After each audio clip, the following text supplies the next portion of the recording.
Hello, everybody, and welcome back to another episode of STARCASTERS, easily the best Star Wars Legends podcast on YouTube, possibly the only one. I'm not really sure.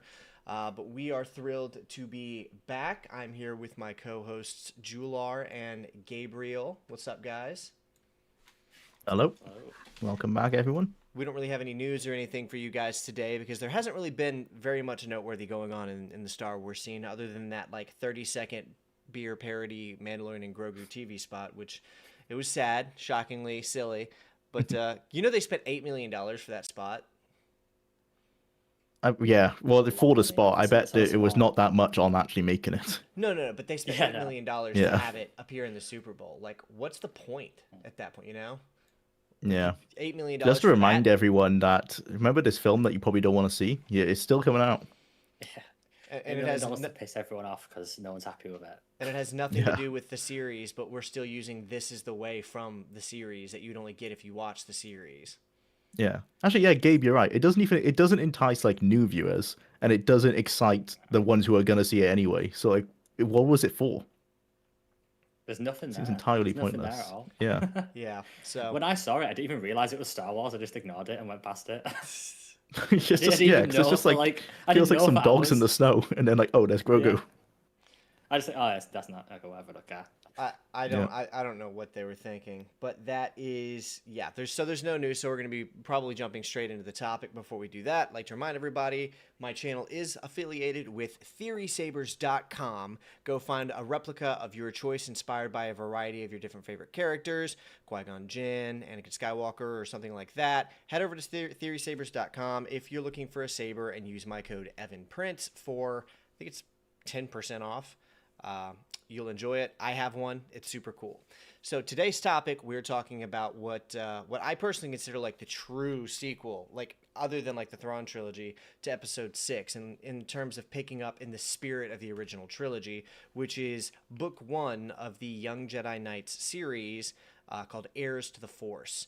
So all three of us got together and we've all read it, and we're going to be discussing our thoughts on it and how it handled these beloved characters along with a bunch of new characters that it introduced to audiences. So I will let Gabriel pick it up first. Gabriel, what did you think of Heirs to the Force? I think it was really good, and the main thing that what really holds it together is the characters. The best example I could say with a quote from someone else would be Troy Denning, in that when he wrote Star by Star, he wanted to kill off half of the Young Jedi Knights cast, and then he read the books and loved them so much that he couldn't kill any of them off. I think that really says how good that they are, and how much they hold the book together, and how fun it is to read. That it doesn't really matter what they're doing. The characters are so good that you can just read them do anything. So I thought it was really good. Great story, great characters, good writing style from Kevin J. Anderson and was it Rebecca? What's her last name? Who was his wife actually? Those two writing that book together. They're really good pair. Kevin J. Anderson does have some. I do really like his writing, but he's not a perfect author. I think both of them together really balance each other out. So it just makes for a really good experience. I mean, especially considering the short length of the book.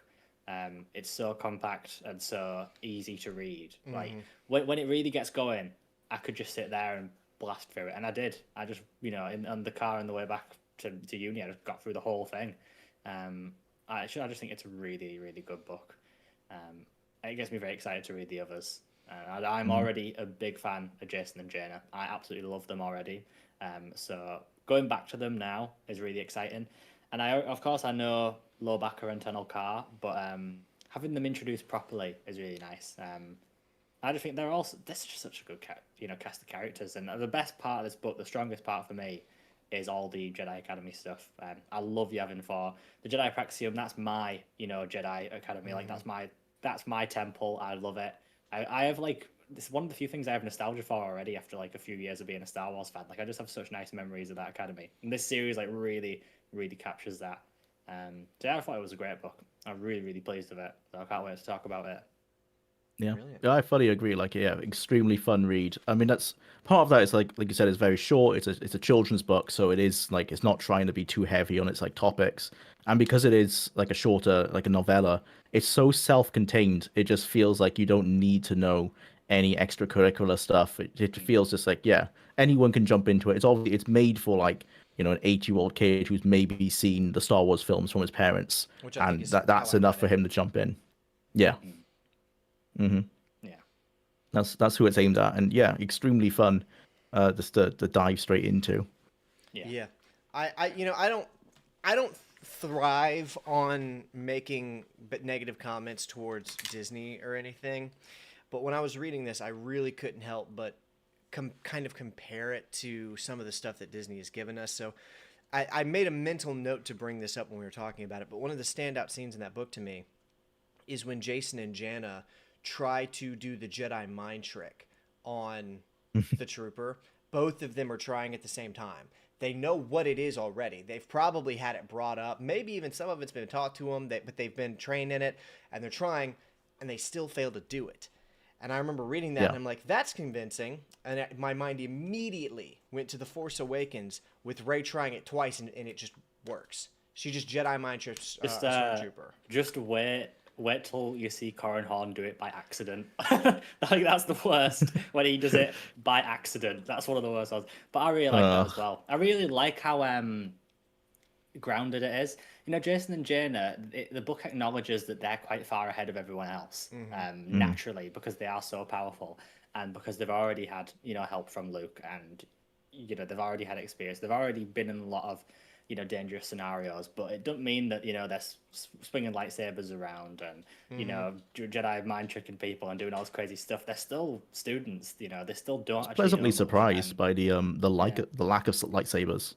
Because Yeah. that would have there is been some- very hard to write around. Because how do you know, at any point they could have easily taken out the antagonist of the book with a lightsaber. Is there a lightsaber in the book at all? No, No. it's I don't never. really think No. there is. No, There's yeah. mention of Luke's lightsaber when he's going to calm the beast, but it's just noting that he didn't use it.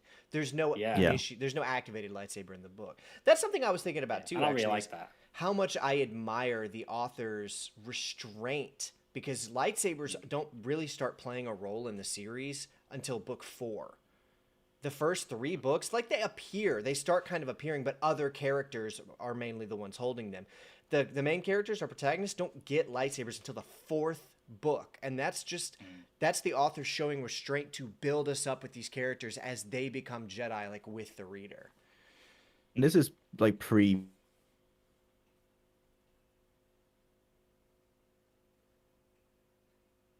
Everybody's frozen.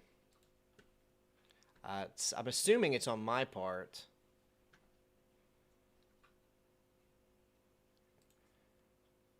Okay, yeah. What have been. I don't know like the full ELO, but Hang that on. might have not been the normal Hang on, way guys. of doing it. Yeah. It froze on my end, so I have no idea what you just said. I'm going to need you to say it again because I don't think it went to the stream either. It's okay. What I Yeah, heard you say quick was recap. this was before, and then you froze. What'd you say? It's before ROTS, where we see like those 5-year-olds with lightsabers.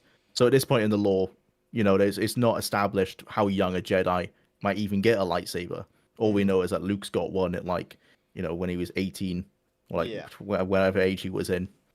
New Hope. I like Luke's approach, which it's one of the things I like that they go so different to what like Yoda and the prequel Jedi believe in, which is that Luke says that everybody at every different age, they're all at the same ability and they've all got to learn. He specifically tells them that some of them are older and some of them are younger. They're all at the same stage and they're all going to learn together. And I really like that. And I like again Like Lobaka plays a big part in the actual plot of this book, and he has like a week's training. Like he turns up in the book and then gets thrown into this with like, we don't know how much training he's had back on Kashyyyk, but Yeah. presumably not a lot. We do get that little Yeah. Oh, flashback yeah. with him talking about like going through the little trial in the Shadowlands. Doing the Shadowlands and stuff, yeah. Yeah, I I actually like that. I would say I like that Wookiee culture. That's something I really liked about Lobaka, was how they, you know, made a big deal out of him being a Wookiee, but also still, you know, he still relates to the Jason and Jaina and to Nokar, and he still gets along with them. All right, hang on. He We're getting doesn't- spoilers they from do- Only Good Games official. Hang on now. Don't be spoiling stuff. This is book 1. That hasn't happened. Yeah. I don't know what you're talking about. I'm lucky enough to not know much of the story of the series. Well, you know what happens to her because you have read Yeah, her. I do know that, and seen pictures of her and read all the other stuff where they've explained it. Yeah, I was gonna say about the restraint is I think you got that perfect, Evan, in that they're not trying to have this be this big bombastic explosive book yet. I think it's clear that they're building up to something. They have that pilot escape. There is mentions of I think they make a reference to the Empire and being interested in Force sensitives and stuff like that. Something is building up, and Yeah, I know something's from reading brewing. the second book a bit more of what's building up. I already kind of knew because Right. I know 'cause what you the read name the of New this Jedi Order series is, and first, but I know a little bit about what comes. But I really like. I thought that pilot escaping was going to be the antagonist in this book because I knew it was going to be with a TIE fighter involved because it's on the book cover. But I thought that's what that was alluding to. So that when it wasn't even, that's not even like brought back to, I was like, oh, cool. That's like foreshadowing to a later thing I assume will be referenced at some point. Yeah, I like. not for a while, believe it or I not. think. Yeah, well, I was surprised and thinking like, how are these like brand new Jedi going to take out this guy who's established to already be like kind of a dark Jedi? I was always like, how are they going to do that already? But it's because they're not. Yeah. No, we do get that later though. Yeah. In fact, I'm actually, of course, I've read most of these before, but it's been decades. I'm actually so excited to jump into Shadow Academy. I'm not even lying. Yeah, I've read a little bit of it. I loved Shadow Academy growing up. I think it's actually better than Heirs to the Force, if I'm remembering right. I thought this was. What I would say is this was a very good book, but I do think the Imperial pilot story, I would critique it, except for the fact that I think it's perfect. The length is perfect. If it went on any longer, I think it would have dragged a little bit. But it's so. He only gets this half a again, book. It's not that long. Yeah. Again, this book is so short that it doesn't really bother me. I like Jason and Jaina's story, and with that pilot, they really. I like that they don't want to like kill him or anything like that. They want to help him. They're trying to explain to him, the Empire's over. We'll take you in and we'll help you. But obviously, he's just not having anything. I saved a line from the book that I really liked when Jaina is trying to get through to him, and says something about his mind being so narrow that he couldn't possibly accept what she was saying. This is brain. Yeah, well, and that because they can sense in his brain that he's got walls put up by like propaganda. They can sense that like their thoughts are bouncing off like all this Imperial propaganda, and like alluding to as well, you were saying, Evan, about how they can't do the mind trick yet, but they can do like a pre-mind trick where they can send common thoughts. And they're trying to do that, like, to calm him down, and it's almost working, and they can see his facial expression change, and then, like, the propaganda wall comes up, like, and that's what they hit, and then... That was such a cool detail, to, like, for a book to be exploring, like, what it looks like to try and tamper in somebody's brain like that with the Force. Mm-hmm. Yeah, I really liked that. I will say about Luke as well, he was just fantastic in that. He's barely in it. Every time he came in. I know, but every time He's all-farming so hard when he was there, though. I know, it's his presence, it's like... I love when the kids all have a big food fight and he pretends to be annoyed, but really he thought it was fun. You could tell he was entertained. He has to be the stern teacher, but he thinks like, oh, I love these kids. Yeah. And him Luke used to be such a good character. Evan, you mentioned him calming the beast. I love that. Everyone's expecting him to go and fight it. They're like surprised that his lightsaber wasn't even activated. They're like, what's he doing? It's like he's just gonna calm it down. Actually, I'm just now realizing that little moment is alluding to them trying to do that with the soldier. Because they saw that happen. Yeah, because Luke is going up and he was teaching them to not fight, because otherwise they might have thought like we need to fight this guy, but they thought like no, there's a way around that. This all comes from Luke's arc in the books that were before this, which obviously you don't need to know, but it's even nicer knowing. I've mentioned before around the Hand of Thrawn, which is right before this series. Luke Mara helps him see. He uses the Force way too much. He's far too violent. He's trying to get involved in everything, and he's fighting everything and everyone at all times. And he learns to step back. And I think this book is, it's so good because Kevin J. Anderson knew what was going to happen in the Hand of Thrawn, but he didn't want to spoil it because these books were coming out before. So that's why, I messaged this to you guys, but I'll say it for the podcast. When you're reading it today, you might be confused, when you read The Hand of Thrawn and Mara and Luke get engaged, and then she's not in this series. that was an intentional decision because this series was releasing first, and That's funny. Kevin didn't want to spoil. He didn't want to spoil that they were together. So I think it would also it confuse a doesn't- lot of kids. They would think like, Yeah. oh, we've missed so much, because if they've only seen the OT at that point, and then suddenly Luke's like engaged, and they'd be like, well, who's this lady? Like, I don't know her. Yeah, who's this woman? Yeah, Yeah. yeah. But what I was gonna say about that is he's so calm and restrained in this book, and you know it's that presence, like I said, that he has. It's like he calms the reader the way that he calms everyone else. You know, just by being there. It's like you feel totally safe with him there. There's no threat or anything. It's just such a good characterization of him. It's just so simple. He doesn't have to be, the main character. It's that thing of the excuse with the latest films. Again, we always end up coming round to complaining about the sequels. But one of the things they say is that it's not their story anymore.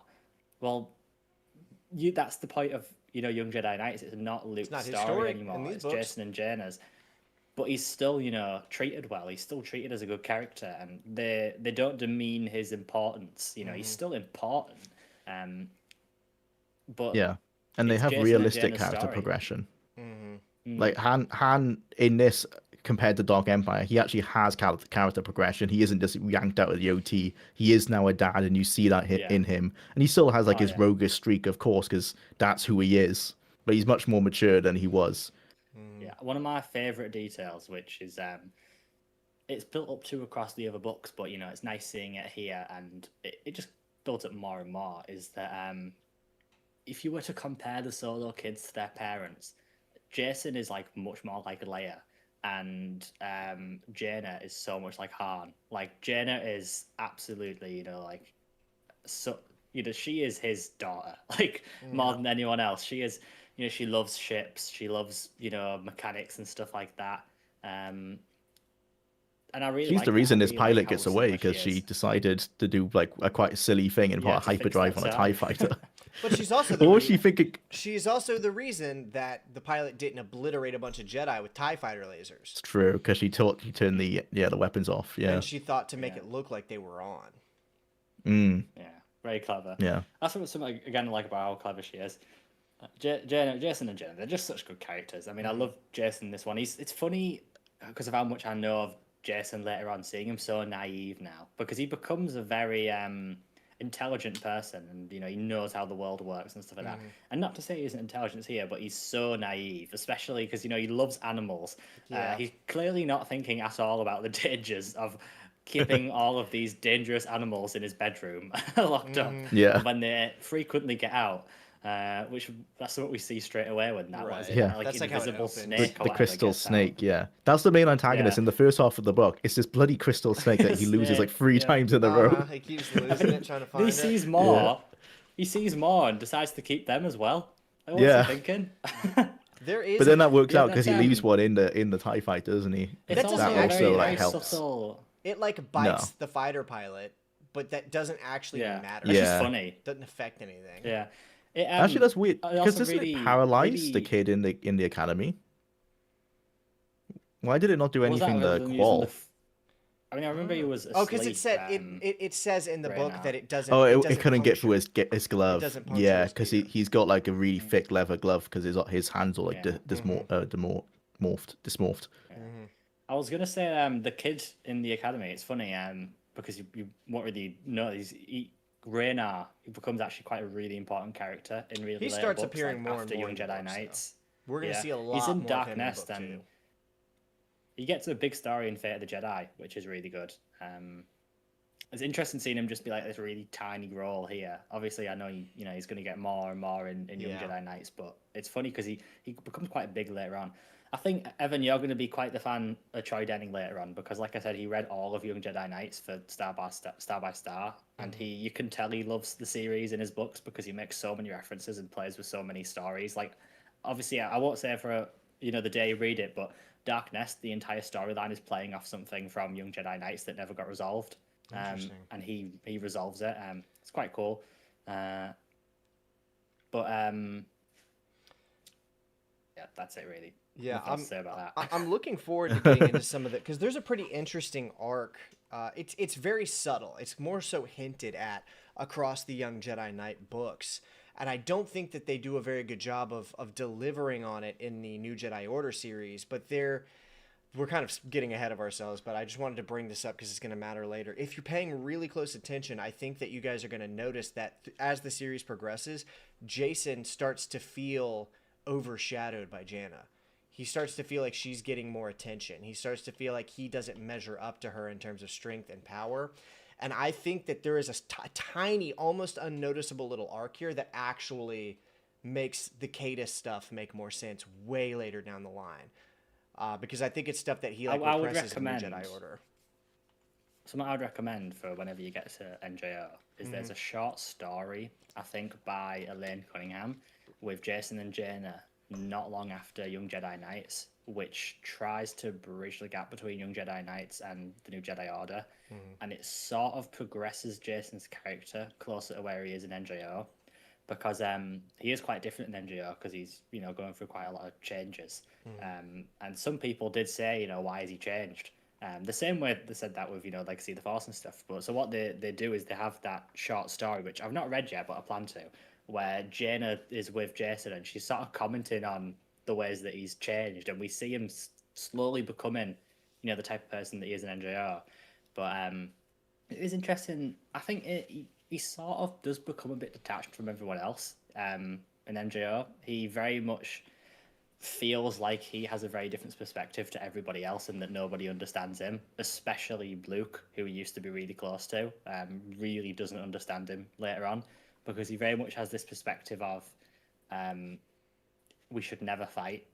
That's honestly his perspective in NJO is that we should never fight anyone and that there must be another answer. But it is interesting to see, that's who he ends up being, how different he is in Young Jedi Knights when he's, a young kid, because he is. Well, even now he's a bit disconnected from the gang in that. Well, he likes all his friends obviously, but he's always more keen to run away and go do his own thing with the animals. I like him and I feel sorry for him over it. Is like you're saying, when they're working on the tie, he's just kind of there. Look at animals. He does feel a bit, not included. At that point. I know you're saying he's a lot like Leia, but I would say it's Jaina who gets the Leia's leadership qualities. It's very much he feels like almost the leader of the gang, and Jason's just kind of there. Yeah. What I'm referring to is more in NJO really, which is Leia's diplomacy. Jason becomes very much obsessed with that sort of. Like I said, that is his perspective. Never fight anybody. One of the things you'll see in NGO is he decides to stop using the Force, full stop. Oh, wow. Because he almost worries if it's bad for him. I won't spoil any more of that stuff. It's a really interesting storyline. But yeah, I think you could argue a lot of that's being built up to here with, again, how he's discluded. I think his character in this book is very interesting because he's so unlike anybody else. I do love the jokes. None of them are funny, but that's kind of why I enjoy them. Yeah, it's just the fact he's really the jokes that they would maybe would be funny. He really wants Tenel Carr to laugh. That's it. Yeah, they're jokes that are funnier for the child reading it to tell someone else. Because they know it's not a good joke. That's the humor in it, They would read it and think oh, that's really cringy. I'm gonna go tell someone that joke. Yeah. That's what it feels like. Tenel Carr is actually my favorite character in the book, I would say. That's because I'm approaching it with one of my favorite Disney stuff is Fallen Order, and I feel like the New Jedi series, the two games are pretty solid, especially Fallen Order. I agree with that. And in that they have the Dathomiri character. And Tenel Carr, even though she's a different race, Mirren, even though Tenel Carr is a different race from Mirren, she just has that Dathomiri personality of being super blunt and just kind of alien in a way, even though she's more human-like than Mirren is. That is because the Haps people, the book that they were created in is what created the Dathomir witches. That's where it comes from. Courtship of Princess Leia. It's quite interesting how. It's quite interesting how this all comes from that. Again, it's one of those bizarre books that nobody likes, but is also one of the most foundational and important pieces of work in Star Wars history. And Tenel Carr wouldn't exist without it. That's something. I think you'll find more and more interesting as it goes on. You'll probably like NJO for this because there's a book with all about Jaina and Tenel Ka and the Haps people. It's really interesting their culture. They haven't said it in that book. They're sexist against men, highly sexist against men. It's a female dominated culture where the women are warriors and the men are supposed to look attractive and be submissive, and that is their culture. And that's why they also have that sort of like matriarchy, but it's really really violent. Like their family members kill each other over it. It's a really toxic culture. And it's funny how Tenel Ka's come out of that quite a nice and not judgmental person. I think that's probably one of the best parts of her character, is that, despite her surroundings, she has grown up into being, someone else. She's not Probably got been pulled out defined of it by her early culture. enough as well, because she's been here since she's about 12 or And so. her parents probably help. Prince Isolde and her mother, Teniel, who I don't even know how to say her name. Teniel admires Luke, I think, which is mentioned in the book. That's because she, she meets Luke in courtship and she likes him. And Prince Isolde, despite being like a very antagonistic character early on because he tries to marry Leia, he ends up being, quite a good friend to Leia, despite there being, nothing romantic between them. That doesn't stop Han being jealous whenever he's with her. You'll see that later on. Well, as he should be. Whenever she Given talks to the him, past, Han is pissed every single time. Yeah. But they are quite nice people. They definitely don't agree with the Haps culture, but that culture doesn't just go away because they're in charge. It's probably worse than ever because they target them for it. And again, something you'll love later on is how much Tenel Ka has to put with in her adulthood, with her awful culture. But yeah, again, I end up talking about later stuff because this series is it's weird that this little kids series is so important and so foundational. And it's funny as well because it's so isolated. Like you don't have to read it, and you could totally read it on its own. Yet it ties into so much stuff, and so much has been taken from it. I think that just speaks to the quality of it. That it's one of those cases where they managed to transcend the medium, I think, and do something really special. I like that. What Kevin J. Anderson said was he said that he beat J.K. Rowling to it in doing the Magic School for kids. That's what he said. He's right. Yeah, because he obviously that's what it's very similar. Before. Especially because it seems like the books grow up with the characters in terms of the writing and like how dark they get, and that's exactly what like the Harry Potter novels did.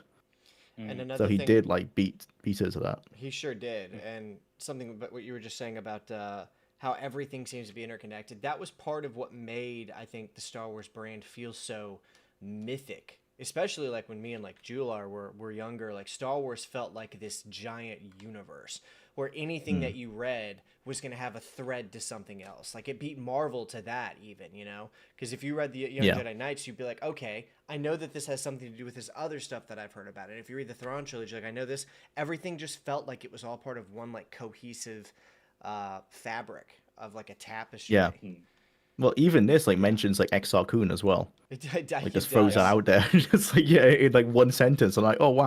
Like you feel like feels so connected. Well, there's an Luke arc already where Exar mentioned- Kun comes back to Yavin as a ghost, but that's a whole different thing. Yeah, that's Kevin J. Anderson as well. That's why he mentions it so much because it's funny. He I didn't know he made Exar Kun for that book trilogy. That's why he was invented, and then he got to expand upon him in the Old Republic and make him his own character. It's probably why he never stops mentioning him, and I don't mind. I love to be reminded of that all the time. I don't remember what I was going to say there. So if you want to say anything, It's just. There was. Go ahead, Jular. Go on.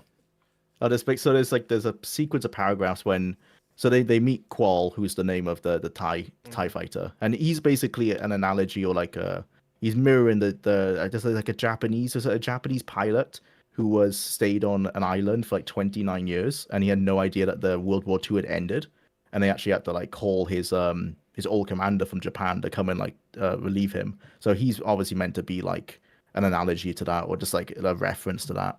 But anyway, when they find him and they're running away because they're kids and they can't fight this guy who has a pistol, each character gets like a paragraph about their past, and that's when you learn about Lowbacker and his like thing in the Shadowlands, and then Tenel Carl gets it, and they talk about, you know, her being a princess and the daughter of this royalty. But then is that MTD then gets his own paragraph, like talking about his past and stuff, and his escape, and like how he's That's got caught by crucial. these lizards and stuff. I know, and I found He's it's being carried around just in the so jungle all by funny. himself, dude. Yeah, My girlfriend and I it's were just like so reading funny it that he together. gets his own paragraph. When my girlfriend and I Yeah. were reading that part together, and whenever he like is like feeling like alone and isolated, she was like, "Oh, I feel bad for him."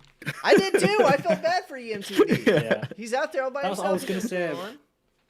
When they said that MTD was like a little C3PO, I thought like, oh, here we go, like just like, you know, just Yeah, a copy exactly. of C3PO. But he's so it's weird. He's so similar, and so his own character. Yeah. he's so I think he's so he's much been more programmed pathetic. well by Lowbacker. Like Lowbacker constantly is like retraining him. So when you first meet him, he is C3PO, and I had the same thing. Like you Yeah. roll your eyes, like, oh, here we go. But then like quite Yeah. quickly, they beat that out. They like well, at some point Lowbacker literally beats it out of MTD to Yeah. not like to be that way. Yeah.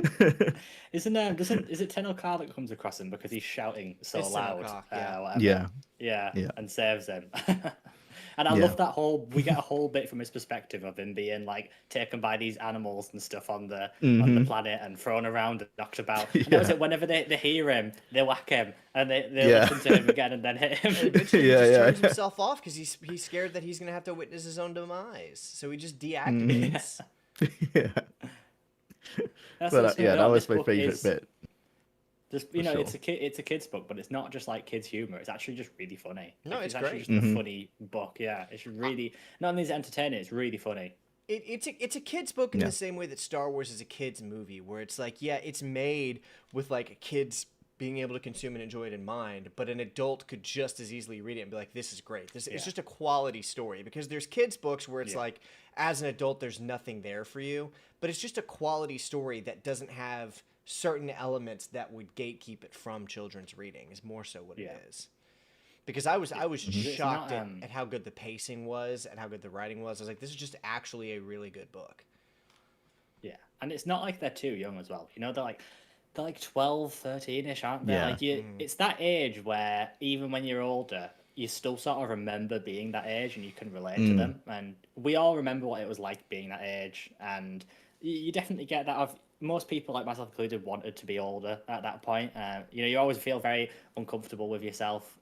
It's a typical Yeah. period that, you know, we always write about, but I think people write about it for a reason. You know, it's one of the most important phases of anyone's life. And all of us and wish I did like how our they capture it experience for in that those age two. was more interesting, so we read books like that to pretend like it was. Yeah, yeah. Yeah. Yeah, Yeah. because that's something I thought of actually when reading it, right?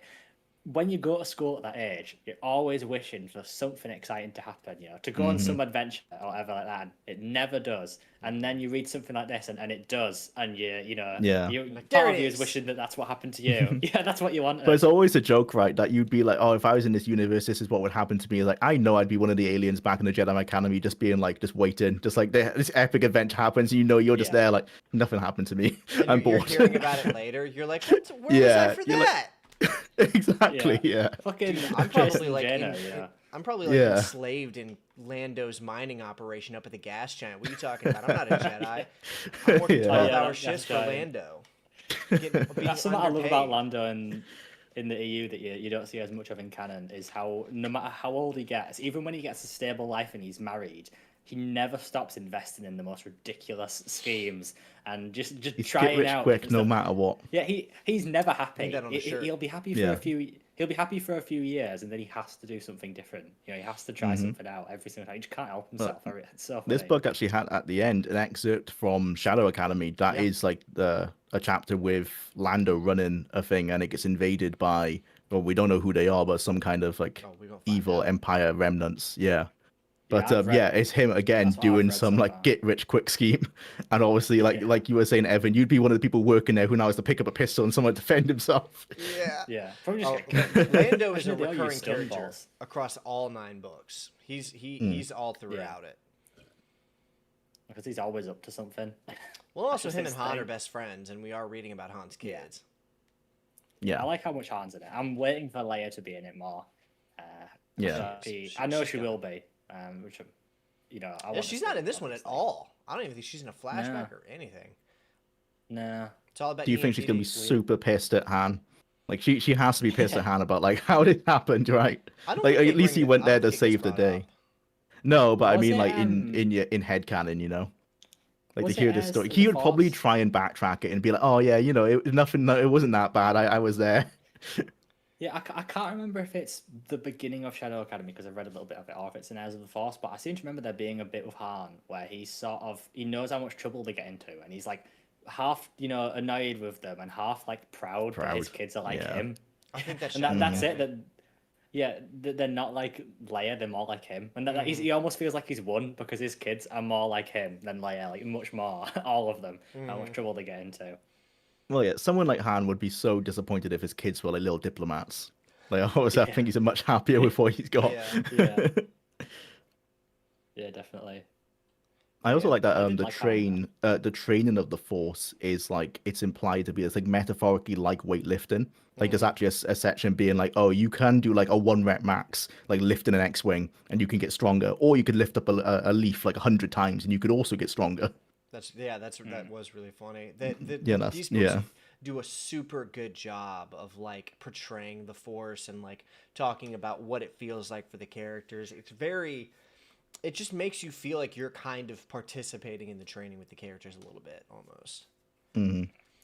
I think you're going to enjoy because this is what I would say the second best example of someone learning to be a Jedi, and I think you'd both First is iJedi. You're gonna love, yeah, iJedi is number one, and it is obviously, and then number three is Jedi Academy trilogy, which is Kevin J. Anderson doing a Right. similar thing but for adults. But I wouldn't. He writes it more like a young adult. But anyway, it's that sort of thing. I just think he has a really good grasp on learning the Force and becoming a Kind of Jedi. sad he didn't get more It's just so nice. more books to write for Star Wars. Yeah, I know he went on to do a lot of other stuff. Like he worked on like Dune novels, like prequel Dune novels and stuff. I know he Should've did kept him on loads Star Wars. loads of that sort of thing. Yeah, and some people don't like him much, but the thing is, a lot of the people that don't like Kevin Jansen, they still like Young Jedi Knights. It's somehow left that sphere of people, like I said, the people that don't like him still often like this series. Well, part I of really it, like it. I wonder if that's because his wife helped him a lot. Like maybe for like Maybe. the younger audiences. I remember hearing him say something. I won't quote it because I don't remember exactly, about his wife sort of telling him off for stuff and making him like fix stuff and get things right that he was getting wrong. Writing. I can see that. I think they are a very good duo here, and that's something as well. It doesn't feel like two people writing a book. It feels like one Can't person. even tell. Yeah, they're so good together writing that book. And Yeah. another thing about it, why I think people like it so much, it's just the concept itself is really, really hard to go wrong with. Because it's like you said, it's like Harry Potter. It's just that kind of escapist kind of adventure. It's exciting. It's kind of low stakes. Like it's hard to do something like that and make it not enjoyable to partake in. Whereas Yeah. a lot of the other stuff in the expanded universe are playing with a lot more complicated and complex ideas that are a lot harder to nail, and no matter how you do them, you're probably going to piss somebody off. But with something like this, it's kind of low Yeah. stakes, so everybody kind of, I think, lets their guard down a little bit more, and it's just easier to enjoy for like everybody. Everyone's willing to have a bit of fun with this series, I think, really, aren't they? And it's No like one's for people sat who need to picking it relate apart. to the book, like everyone can relate to being a kid, or like to being a teenager. So I And think we it's just want to easier for relate this to kind of being a book Jedi to Knight like teenager. exactly, yeah, exactly. So Yeah. it's yeah, like you said, when it's heavier subjects, if someone doesn't agree with like the author's approach to that subject, suddenly they don't like the book, even though like the approach might be perfectly valid, just because of their own personal belief. Whereas like you can't really get that wrong in a book that's made to be like you're in school, you all remember what school was like. Right. Yeah. It's the school that we all wish we were in, definitely, isn't Yeah. it? Yeah, of course. Yep. Just wait I until also really liked. I forgot to mention when Tion does that song for them. That's something straight from Jedi Academy. She's one of his students who Luke realizes doesn't have that much potential in the Force, and she decides to be more of like a teacher straight away, and teach them old songs. Yeah, she's of, like a history. Jedi librarian. She Like if becomes you're the thinking yeah, from like chronicler, the she actually Yeah, I legitimately really like she does that. And take on again- that role. Yeah, she marries Cam Salazar from Dark Empire 2 and 3, and they become Luke's like main teachers. Whenever anything big's going on, they defend the academy. They teach most of the time. You know, they take over most of his roles. When you see that here, you know, when he leaves, Tion is the one teaching them, and Cam is generally who teaches people lightsaber stuff because he was very talented in that already. I believe he taught Luke a few things, so I really like that. You know, I really like the other characters. You know, the other teachers and the other adults. I really hope we might see some of them in later books from his own work. I have to admit that I find it a little hard to believe that with the students they have, there was no translator droid anywhere in the temple. Because Tione could not understand a word Lobaka was saying, and the only translator droid was EMTD. Yeah. Everyone else there spoke Galactic Basic. Really? Because it mentions like all the different alien species, and I've got a note here how they really intrigue me because you've not seen them in a visual medium. Like there's bird people who they're served a different dish at dinner because they're predators, so they could only eat like raw meat, I guess. And like, are they talking Galactic Basic or like how is that working? I would have thought they would have talked more like birds based on the fact they're predators. You would think if they were able to accommodate for all these different species living, you know, styles, lifestyles, and the stuff they eat, that they would have translators for a Wookiee. You would think that, wouldn't you? I think that's what you would call a plot hole. Yeah. You would. I mean, there's even like there's again... there's actually plant Jedi. Like they go outside to photosynthesize for food. Like I guess like if you could see that maybe they could learn Galactic Basic for their more like traditional plant humanoid things. But like some of those aliens definitely should not be speaking. You would probably have to explain it as like they do have translators, but they were all inside the academy. And when that scene was happening, they were outside the academy. But then it becomes a matter of Tione like continuously asking him questions when she knows she's not going to know what he's saying. Instead of saying, let's get you to a translator droid. And Lobaka makes the decision to run and contact Han. Yeah. I was in a question as well why she couldn't read his mind, but I guess you could say like her weakness in the Force is what's preventing her from just like, you know, trying to understand what he means. Yeah. What I would say is that it would bother me if this was like an adult novel that was really long. Like, say if that was a really long section of, you know, drawn out of him not being able to help them, that would bother me. The reason I don't care for it too much is the fact that it's done with pretty quickly.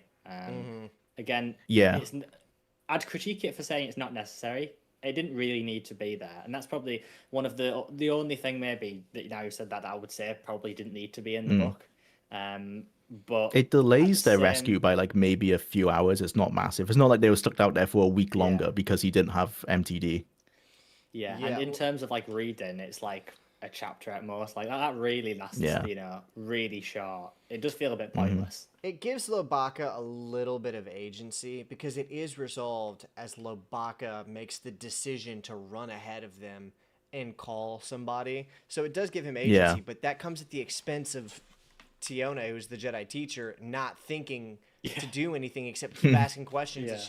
Because I made a mental note of that when I was reading. I was like, she has already said she doesn't know what he's saying, and she's still asking him questions after stating she can't understand him. Like, what are we doing? Are you going to understand the next one?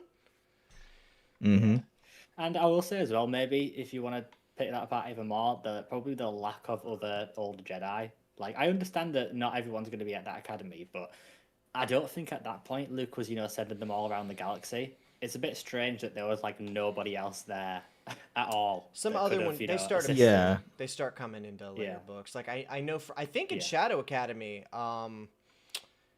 what's his name? Because he plays a big role because Jan has a crush on him. What is it? He blew up the. Who am I thinking of? Not Cornhorn, the other one. Yes, Kip Duron starts appearing in a lot of these books. And as the series goes, Kip Duron is a recurring character. You either fucking hate Kip or you love him. There's like no in between. I feel both ways. I absolutely hate him and I love him at the same time, which is why I can't wait to see him. He pisses me off. He's very hateable, but he's also like such a kind of you'll love him in NJO because he basically almost like splits the Jedi Order in two by being such a fucking idiot and totally disrespecting Luke. But honestly, the thing I really like about him is he's so well written because you totally buy it, and he's not just this guy that you know, just hates Luke, whatever. He respects Luke. He just has a different opinion, and it's often a valid opinion. Like, I don't agree with him, but it makes sense. So I'm really excited to see him come to it. I do know it does happen in New Jedi Order for a bit, where she does have a bit of a crush on him, but it does go away, and she obviously That's we all know began who she ends here. up with, and yeah. Yeah, Yeah, that starts I'm to manifest interested in to see that. these Young Jedi Knight books. Yeah, it's a character that Kevin J. Anderson, obviously he made Kip, and I think a lot of writers were hesitant to use him, but I'm really glad in the New Jedi Order that they solidified him as a pretty major character, and I'm really glad they did that rather than ignoring some. Like there's some characters from Kevin J. Anderson's work that kind of disappear. Streen is one who was one of Luke's first students, who was just like he'd like exiled himself to Cloud City, like that sort of area. And Luke comes across him, and he ends up appearing in some later books, but then he just disappears. He's not in New Jedi Order, Legacy of the Force, Fate of the Jedi. He's just gone. And again, I think because of some people not liking, Kevin J. Anderson's work, some of his stuff just disappears, which is a shame. But then some things never leave. Like they never stop talking about Exar Kun on Yavin 4. That's like brought up all It's hard the time. not to bring something that cool up there. Like that's such Yeah, a it is. cool Yeah. idea. It is really good. I love that trilogy unashamedly. I think it's fantastic. I really like it. And it's almost partly believable, like that you would have certain students in a Jedi situation like that who would at some point like decide this isn't what I want. I'm gonna go get a job and get married. So at some point, it's like they're not all going to be participating in major wars. Some of them are going to get into a situation where they find themselves somewhere they like and like, I'm not leaving. So I don't find it impossible to believe that a character would wind up on Cloud City and be like, I'm not going anywhere else. This is it. I'm done. Count me out. Yeah. And like I know, obviously in our Jedi, Corran he ditches the academy. He drops out because he doesn't like Luke's teaching style and he disagrees with him. So he decides to leave, and that's Michael Stackpole is probably taking issue there with how Kevin J. Anderson writes him in that trilogy, but it is addressed, and he changes, and Corran does reconcile with him, and Luke does sort of admit to his failures. But again, it's the example we always talk about with the EU doing so good is rather than ignoring past mistakes or totally overwriting them, they will find a way to write it in and make it make sense, which is just brilliant writing, I think. Corran also had arguably the dumbest lightsaber ever. I really like it. The Extendo saber.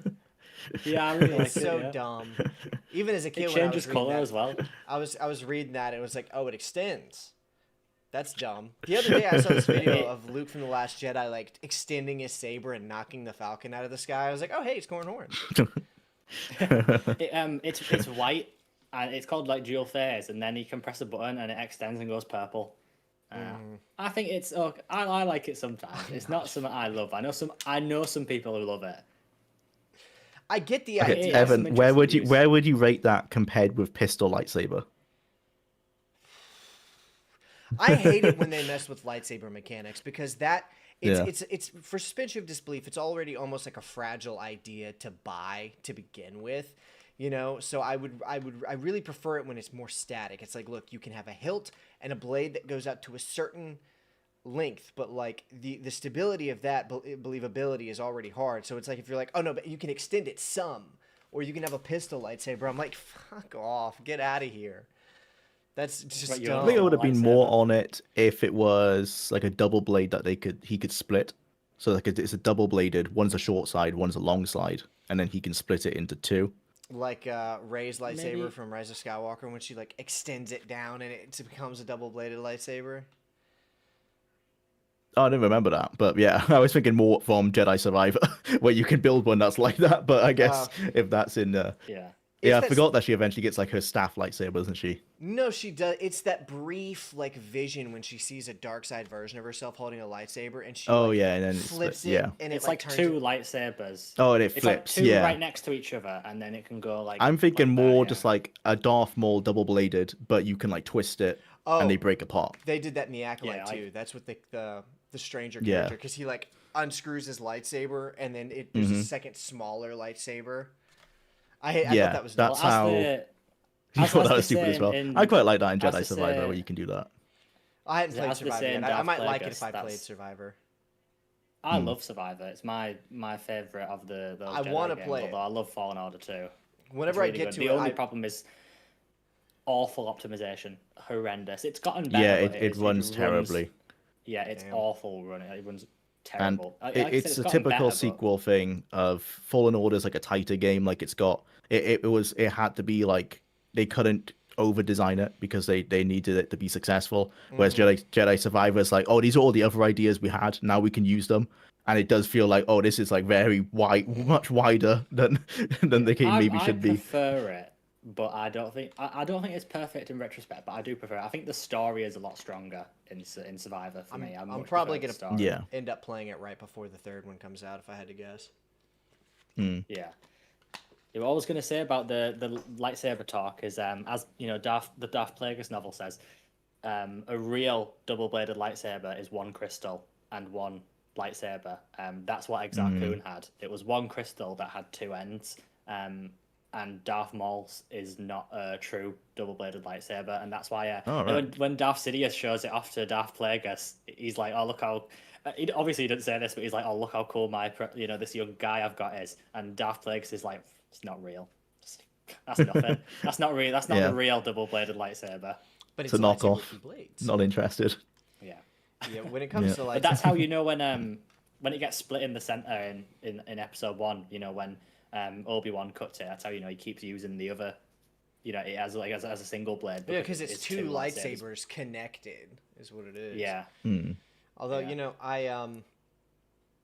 I really don't like. Have you guys seen? You probably haven't watched Star Wars Visions, but there's that one scene from Star Wars Visions where the lightsaber it like goes up and it's like 5 or 6 blades jutting forward, and the character's like fighting with like a stick with like 6 lightsaber blades pointing forward in like a circle. It's so dumb, dude. I wish they would stop that. I wish they it was pushing it to give it a cross. But Visions is cross like, hilt. is Visions even canon? Because No. it's like No. the anime kind of like short stories, isn't it? Yeah. It's like each one is like not totally separate, and It's like Halo Legends. It's just a bunch of people playing around in the universe. It's not canon, but I don't like it because it just gets it just becomes it lessens the impact of that weapon like cinematically for me. If we just keep messing, I with guess. it. I really didn't. I like just the see them, crossguard either. like you said, people playing in the universe. I see it as like the people who are doing this probably don't know much about Star Wars, but they just want to like they like the iconography and they want to play around with it and just like they're just having fun with it. Well, that's probably true. Where do you guys stand on the crossguard for Kylo Ren's lightsaber? Does that make any sense to you? I don't like it with Kylo Ren, but I am more fond of it. For example, in the High Republic, Stellan has a crossguard, but it's more like you know how it's not like the blades are jutting out, like it's all contained, and it's like a much safer version, and it leads to his style of combat. I think I'm okay with that's the same. crossguards, just not the broken, the chaos, energy of Kylo's approach to it. Yeah, I like it more as like a heavy sort of weapon, like it is in Jedi Survivor, where it's like a heavy weapon. With Kylo, it's If so Dooku had with a flimsy. crossguard, he wouldn't have lost. That's how he lost that fight, isn't it? Like he slides on the lightsaber and like whips it around underneath his hands. I think you're right. Yeah. Maybe he did need a crossguard. So like a crossguard would have saved him from that move. The problem with Kylo's crossguard though is it doesn't look like it makes any sense. It looks like if you push it down, it would chop his own hand off. It looks like at any moment the it way is it's about to designed explode. isn't well. Yeah. Yeah. It looks like it is about to like burn his hand off at any second. Yeah, the exposed blade is like available to his hand. If he like slides it down to it, it's gonna slice his hand off. It needs to be at least a good like 3 or 4 inches of like the actual metal.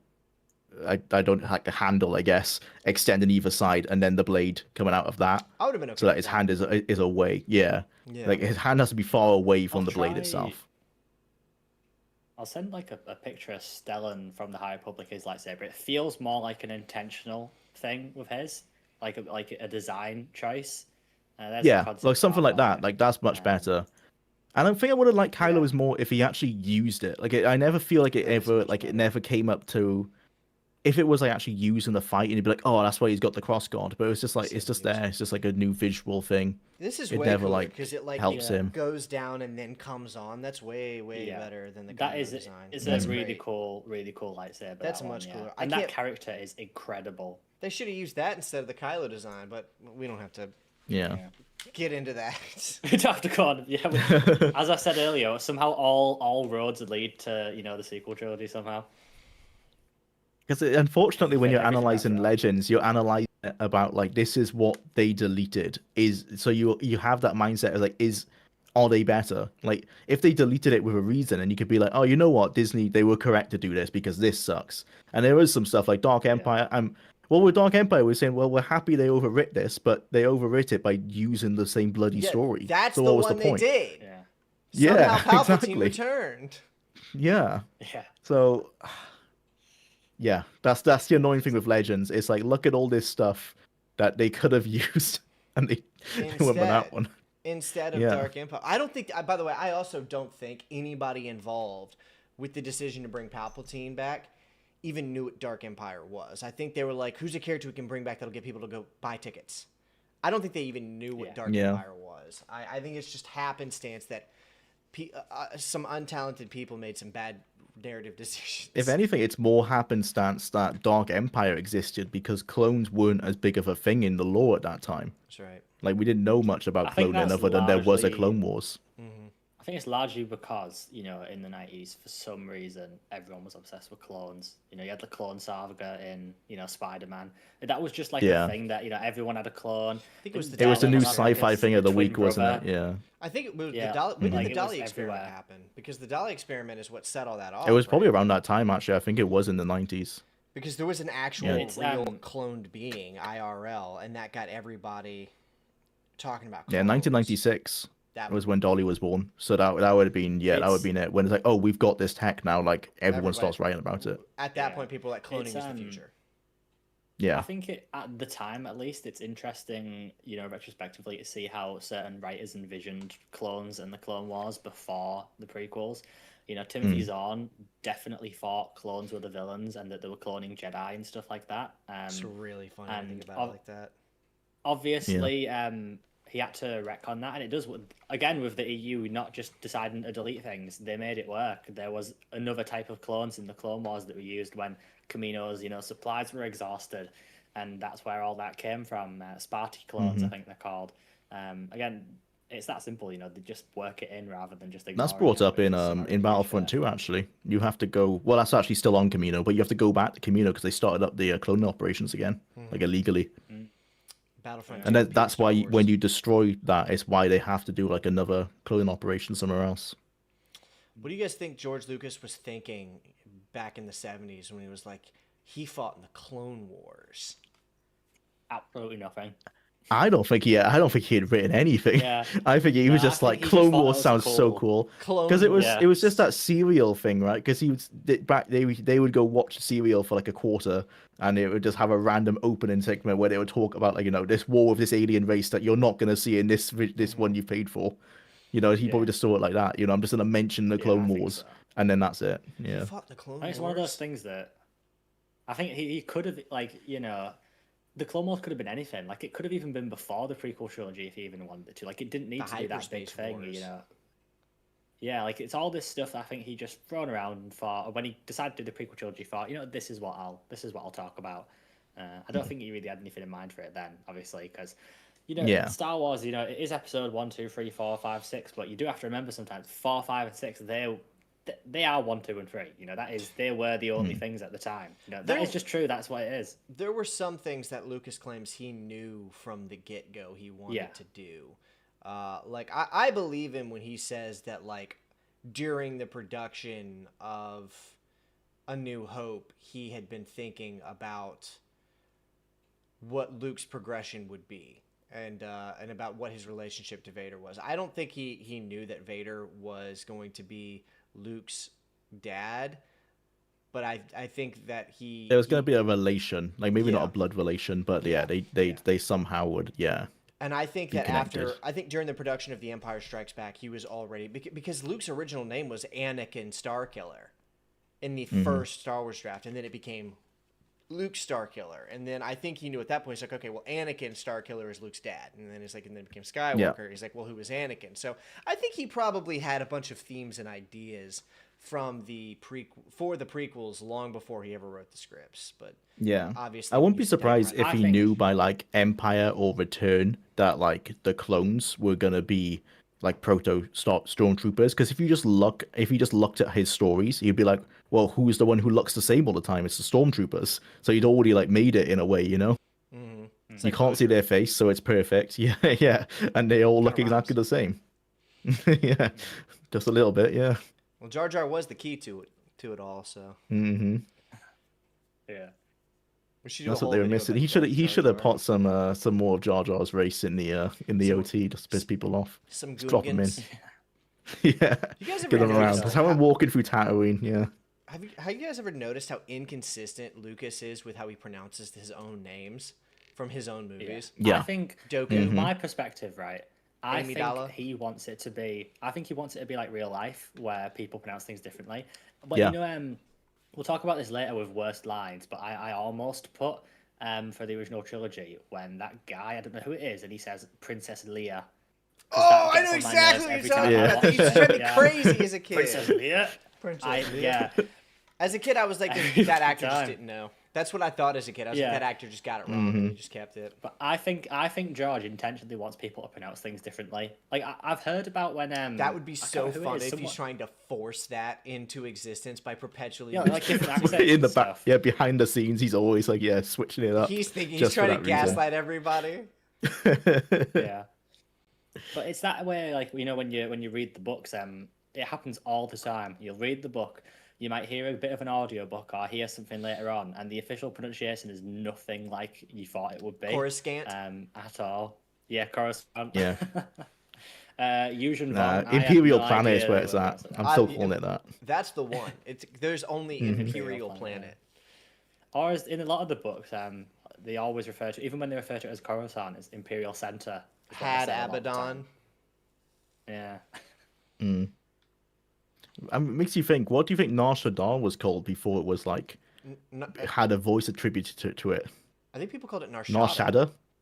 I That's think what- because I've heard it called Nar Shaddaa. In I'm pretty sure in KOTOR people call it Nar Shaddaa and Nar Shaddaa. Like they've put that in of people like not knowing how to pronounce it. Maybe probably because the voice Bastila- actor just didn't know. Bastila calls Kashyyyk, she calls it Kashyyyk. Yes, I Yeah. always remember that Kashyyyk. You know when the Reverend reveal and you get the flashback, it sticks in my head every time. I hear going Kashyyyk. It's in my head over and over. I never stop thinking about it. It's like, I'm pretty sure it's not pronounced that way. But You of think course, Lucas would just call him Revan just to mess with people? I'm gonna start calling or him like, Dork Vidar. How about that, Lucas? I was gonna say about you know when I'm gonna do my video on X-Wing, and whenever I do these, I always find from watching stuff, you know, that the authors say stuff completely different. So in the X-Wing audiobooks, Mark Thompson, so Aaron Alston calls the villain Zinj. That's what he calls him. Mark Thompson reads it as Ginger, and for That's some what my reason, brother because always of the way called it's it. spelled. My brother Yeah, used because because my of the way brother it's loved spelled. those books when I was growing up. He would always call him Yeah. Zinja. Yeah, because of the way it's spelled, people say it so many different ways. But I think Aaron Alston said Zinj, so that's what I'm going to say from now on, because he is the author, so I do think he would decide. But Darth Caedus, I read the whole series as Caedus. The entire 9 call him books, I read it as Caedus. Caedus. Yeah, but audiobooks, you know, all the official stuff say Caedus. I'm not That just calling sounds him wrong that. to me.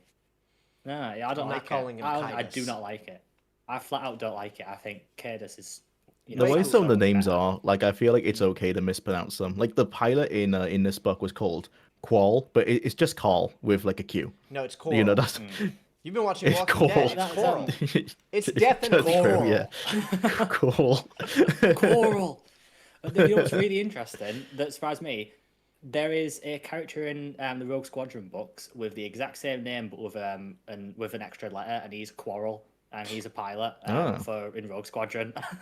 Like, It's a bit on the that's nose in so this one weird. though. It's like, oh, they have an argument with this character. What should we call him? Quarrel. That's like a very much. That's a Think about Harry that. Potter name right there. Yeah, Harry Quarrel, yeah. Yeah. Coral. Yeah. Coral. What a great character who just. Going back to the book. I think that's one of my favorite things about it is how fun of a premise that is. Like for like a young adult's book, it's like this pilot. love Like his you were art. saying, it's inspired by like that World War II event, but it's like this pilot Mm-hmm. from the Death Star has just been living here trying to repair his fighter, and now like that's a thing that they're dealing with because it's so many opportunities to like remind the reader that they're reading a Star Wars book and be like, hey, remember the Death Star? Jangle a Yeah. couple keys in I front really of you. This like Like, his he's style, this mad. guy has never forgotten about the Death Star. Like- He's thought about it every day. every like, single day. Yeah. I like the approach in that book. You know, for Jason and Jaina, this is before their time. Like, this is so long ago. Yeah. It's like ancient history. I mean, there's a It's meme so that people throw out on insignificant now. Twitter like all the time. It's like man continues to fight war for 20 years after it ends. And it's like I think it is a picture of that Japanese soldier, but that is like they're looking at this old guy being like, bro, like what are you doing? War's over. Yeah. Yeah, war's over. Yeah. Long time ago. I mean, at this point as well, although again they don't really talk about it in Young Jedi Knights, the New Republic and the Imperial Remnant are at peace with each other. They're not even fighting anymore.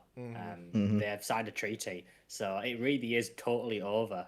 There is no It's fighting so over. anymore. Can you imagine how pissed he would be if he did blow up the Jedi Academy and then hyperdrived over to the Imperials and they'd be like, "What the fuck did you Yeah. do? Oh, yeah, 'cause We're the at war with Imperials them are in again now prison. because of you." The Imperials Yeah. just like, I Pelion know we would be disavow like, him, put him you in know, prison. Yeah. Because He Pelion was a was how rogue could you agent. just signed a treaty with Mon Mothma and you're just Yeah. totally fucking it up. Dude, Pally would throw that trooper under the bus so fast. He'd be like, I don't even know who this guy is. You can have him. And then Coral would be like, no, the Empire is forever. Pelion would say like some cool fucking line in front of his face or whatever, and then just like leave him. I Pellion's love always just Pelion. aura farm. He's I just can't, aura farming all the time. I can't wait till we read more stuff with Pelion because he is one of my all-time favorite Star Wars characters. I like Pelion more than I like Thrawn because of his arc. It is so good. Did you guys How even he realize becomes that later on. Palion is in Mandalorian Season 3? I didn't know, yeah, but Is I he? know now. But yeah, He Yeah. is. There's like a meeting where a bunch of Sith remnant admirals are talking to Gus Fring from Breaking Bad standing there. And he's like, Admiral Palion, where is Thrawn? And Palion's just standing there. I'm like, really? You wasted one of the coolest EU characters again. reveal on this?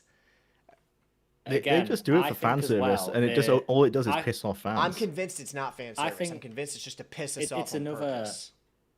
It's another thing again where they should have talked to him if he's on, because when you read the 2017 novel, it's clear that he doesn't know Pelion is going to be in canon because he sets up a new character in a Pelion role to be in that trilogy. I feel sorry for him because he must have been so annoyed when they brought him in. and Now he's just a Palion has to come and total debunk that waste. guy. Yeah, him Palion out. is Yeah. back. He's canon in the same role he would have been. And Zahn's like, why didn't you just tell me I could use Palion? Are you Yeah. just going to throw Yeah. him in Mandalorian Season 3 for a reveal? I'm pretty sure he pronounces it funny. He's like, Palion or something like that. And Shut luckily though, up. because Timothy's on is great. the character that he writes in Pelion's place, Eli, is amazing. He is an amazing character. I prefer Pelion, but Zahn is so good with characters, man. Everyone he comes up with is Now such a that good Palion's character. there, watch Zahn just kill Eli off immediately. He's like, bye. He actually at the end of the book, it's really interesting. He like keeps Eli at his side, and he helps him rise through the ranks, only to make Eli disappear and send him to the chess, so that because he thinks he's so clever and that he could be like work with them. So he just makes this guy was like loyal to the Empire. He manages to completely change the way that he thinks and send him to the chess. It And is that's one where of he the is. He's helping few the chess. Disney books I actually kind of fucked with. Yeah. I like that one. I like the Brotherhood book too. Like, there's a few Disney novels that are actually, they're pretty good. The Thrawn is one of Yeah. them, obviously.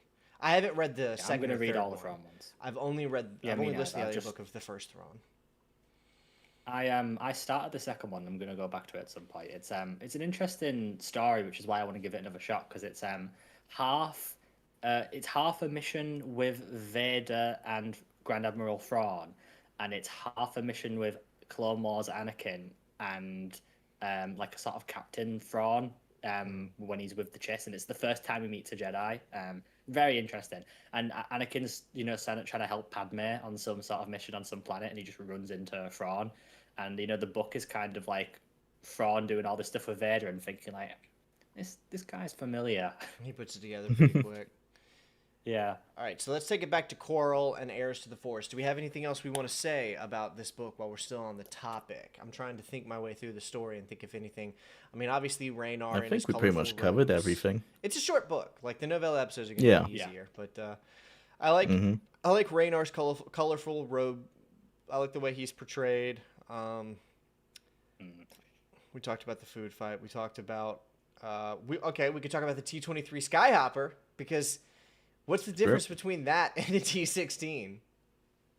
I don't know, but I just love that. Luke It doesn't is seem to be that you much know, because Luke isn't like, oh my god, this looks so much different from mine. It seems to be pretty similar. Yeah. He's like, I he's had like, one this just is like the this. same. And he's bringing Yeah. such old man status, being like, back in my day, I used to ride the T16, Yeah, I and love they're looking that. at him like, bro, I don't care. I love that it is this thing of like, they can think, oh no, Luke actually used to be like us once. Because it's funny Yeah. reading this now because we all know that. We know what Luke was like when he was younger, but Jason and Jaina don't.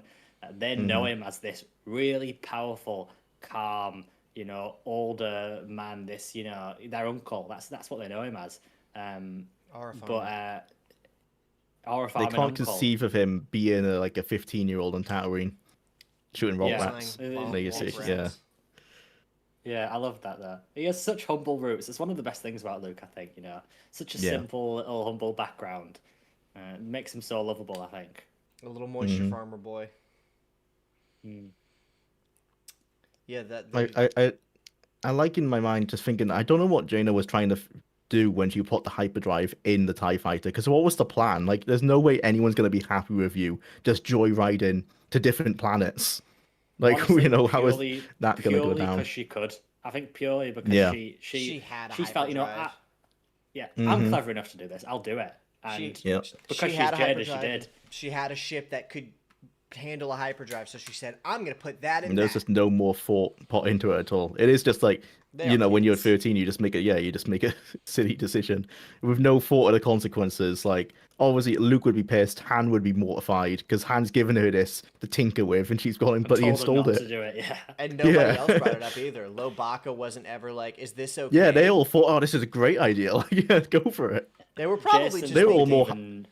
They were more hyped to go hyperdrive somewhere than Yeah, they they were were- like thinking about. Yeah. They may have been thinking Yeah. they could hide it, not tell anybody, and just like hyperdrive to a nearby system out on a whim whenever Yeah. they wanted. They're lucky it went the way they did, because imagine like someone contacting this rogue TIE fighter, being like, "What the hell are you doing out here?" Like, they're not. It's not gonna have a good reaction, is it? New Republic. It's good, really. What happened, isn't it? Yeah, Save them from because more it problems. could have gone mess. so badly for them. How do you explain to Princess Leia? Yeah, your kids were shot. We thought it was a TIE fighter in our space. We're so we flew it up. sorry. Yeah, It would have just been one kid because it makes a point of being like it can only seat one character. yeah, that's It true. would have been Jaina. Yeah. Jaina would have been shot out of space Poor Jason stuffed in the cargo hold of the T-21. with a snake. Yeah, Snake, yeah. With a yeah. snake. And then he loses it, obviously, Yeah, as he fa- consistently yeah, does. Yeah, The main character of that book is the crystal snake. it And is. Raynar. Yeah, yeah. Yeah. Yeah, I think we've I thought it was just. a really good book. Yeah, I love that book. So, what would you Yeah. guys? Well, in terms of news, we could bring up. Well, you were saying, Evan, how they just bring back people back. They brought back Junker Sumba in a new upcoming graphic novel, that and doesn't yeah. sound real. It sounds like you made that. If anyone's It interested, doesn't sound real. yeah, search Janka Sumba, like come back, I guess, and just look at the new art, and then like search like Legends and look at the old art just to see the difference. It's drastic. I mean, the new graphic novel, I think, is aimed at like the thing is, it's aimed at the age of the kids who are reading Heirs of the Force. But Heirs of the Force has a banging cover that's used for this thumbnail. And and then look at like the new art. There's just a Disney direction that I think just really does not help the brand. I much preferred when Star Wars Legends stuff, even when it was aimed at kids, it still looked like Star Wars. Like it looked like an 80s movie. Like that was just the main like Legends direction, I think, for all I art. think, It looks more mythic. the point with this Yeah. series really was because digital art wasn't as much of a thing yet. So everything was painted and Everything's Lucas, illustrated. Lucas yeah. very much liked all that art. Drew Struzan, he does the prequel art because of his work on the EU. He did EU stuff first. he did a few books and comics, and that's where Lucas took note of him and wanted him for his films. So Lucas does have some. I don't know if he does anymore, but he used to have some EU art hung up because he loved Drew Struzan's artwork so much. And we know that as much as he, I definitely don't think he agreed with Palpatine in Dark Empire. We know he liked the art of that comic. Yeah, we but know the art's the the good thing looked. about those comic series. Yeah. Yeah. But Evan, were you going to say about like a rating for Eyes of the Force? Do you think? Yeah, I was just gonna ask what you guys think about it overall as a Star Wars book, not necessarily as. It's hard to judge at the moment because I've not finished the rest of the series, so I am completely like reviewing it as its own standalone thing. So I feel like the number doesn't have any like weight behind it, but I would say like a 7.5, but that means nothing, without any comparison to like the rest of the YJK series. I would say. Episode. I would say like an 8 out of 10 for me, but like you said, I could definitely see there'll be some stronger books that I give an 8 out of 10, and it might make me think, I would probably put this down a little bit because there's going to be some other stuff that'll probably be a bit stronger. I'm especially looking forward to book 6, which is the end of this arc, because it's an arc, this one. I'm not sure if you know, but it was just written book 1 through 6 originally, and that was going to be the whole series, but it was so successful they asked them back to write more. So this first 6, a lot of people, when they want to read NJO, they just read this first 6, and then maybe they come back to the rest later. I know this is the most popular arc, and is book 6 Shards of Alderaan? I think it's Jedi Under Siege or something like that. The picture. Which one is Shards of Alderaan? I don't know, like 5 or something like that. Because that's one of the weaker ones. The picture for the final book of the arc is pretty giving away, I think, a lot that happens in the book. Like there's like 2 major things on the cover, which I'm going to say in case I suppose you'll see it when you look at it. It's the fucking Jedi temple being blown up, and Jason and Jaina fighting Zek on the cover. Bit of a spoiler for the entire series, isn't it? He hasn't read it yet. He hasn't read it yet. Okay, that makes a lot of sense. Shards of Alderaan is book 7. That makes so much sense because if they were planning it to be 6 books, the weakness of Shards of Alderaan being like, we'll come back. Also, it's just Boba Fett. Right, I'm looking at the Jedi Knight Siege cover. God, imagine walking into a library, like you've just read Heir of the Force, being like, I can't wait to pick up the rest of the series. And then you see that and be like, what the fuck? What did I miss? Palpatine's back. Palpatine's back, and the Jedi Academy's blown up. He returned. Yeah. Yeah, but I thought it was a really good, strong book to the series. I just love this period of Star Wars books. I just love this era. It's not always perfect, There's some rubbish stuff released at this time as well, but it's just so fun. I just love the freedom, Well, obviously we've talking about lightsabers as its own thing, so I'll save a lot of that talk. But one of my favorite things about this era was the lack of uniformity for lightsabers. It just has this really nice, lightsabers could be any color. Anyone had their own, individual lightsaber that was totally different. I almost liked that it was more mythic this era and this series because it was so less defined. And that's not to say there's an issue with them defining it more, because Lucas does in the prequels, and I like a lot of that stuff. I just do love the direction this period went with. The way that they teach Jedi, the way that lightsabers work, the way that they interpret the Force. It doesn't stand in future stuff. It doesn't stay. This is how I like it the most. Maybe that's biased, because for me, this era of books is what got me into being, a Star Wars fan. The Thrawn trilogy and Jedi Academy trilogy and stuff. This is what made me really love Star Wars. So I do have a bias, but it's just this period. I just love it, yeah. I just love the tone, the style, and I agree everything with all that. about it. I just really like it. So I'm a sucker for this series. I know I'm going to be. Jason is my number 3 Star Wars character ever. Jane is in my top 10 as well. So I'm a sucker for it. I like Tenel Ka and Lobaka. I think I'm just going to have a great time with it anyway, no matter what. Because I will watch these kids do anything. Yeah, same. I'm really enjoying it. Looking forward to the next one. I think I agree with all that, particularly how much more mythic Star Wars used to feel in this era, and it's lost a lot of that, I think. At some point, I would love to... We might need to do like a segment when we get to Shards of Alderaan, or maybe a different book just on Boba Fett, and how... Because I've talked about this before, but how there was a time period when he was just like the punching bag for Star Wars media, and they would bring him in just so the main characters could beat the hell out of him and send him away. Because I keep talking about Shards of Alderaan. Spoilers. That's all that is. It's all about fighting Boba Fett. No. Yeah, he's The on thing the is, whole book. he loses so much that I just don't even see him as like a good bounty hunter anymore. Because like all I have, He's great in the Bounty Hunter series.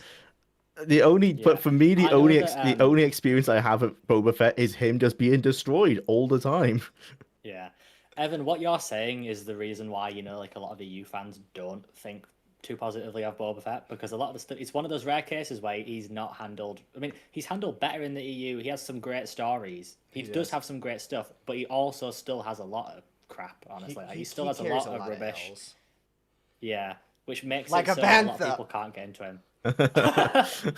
Oh my god. Yeah. Oh god.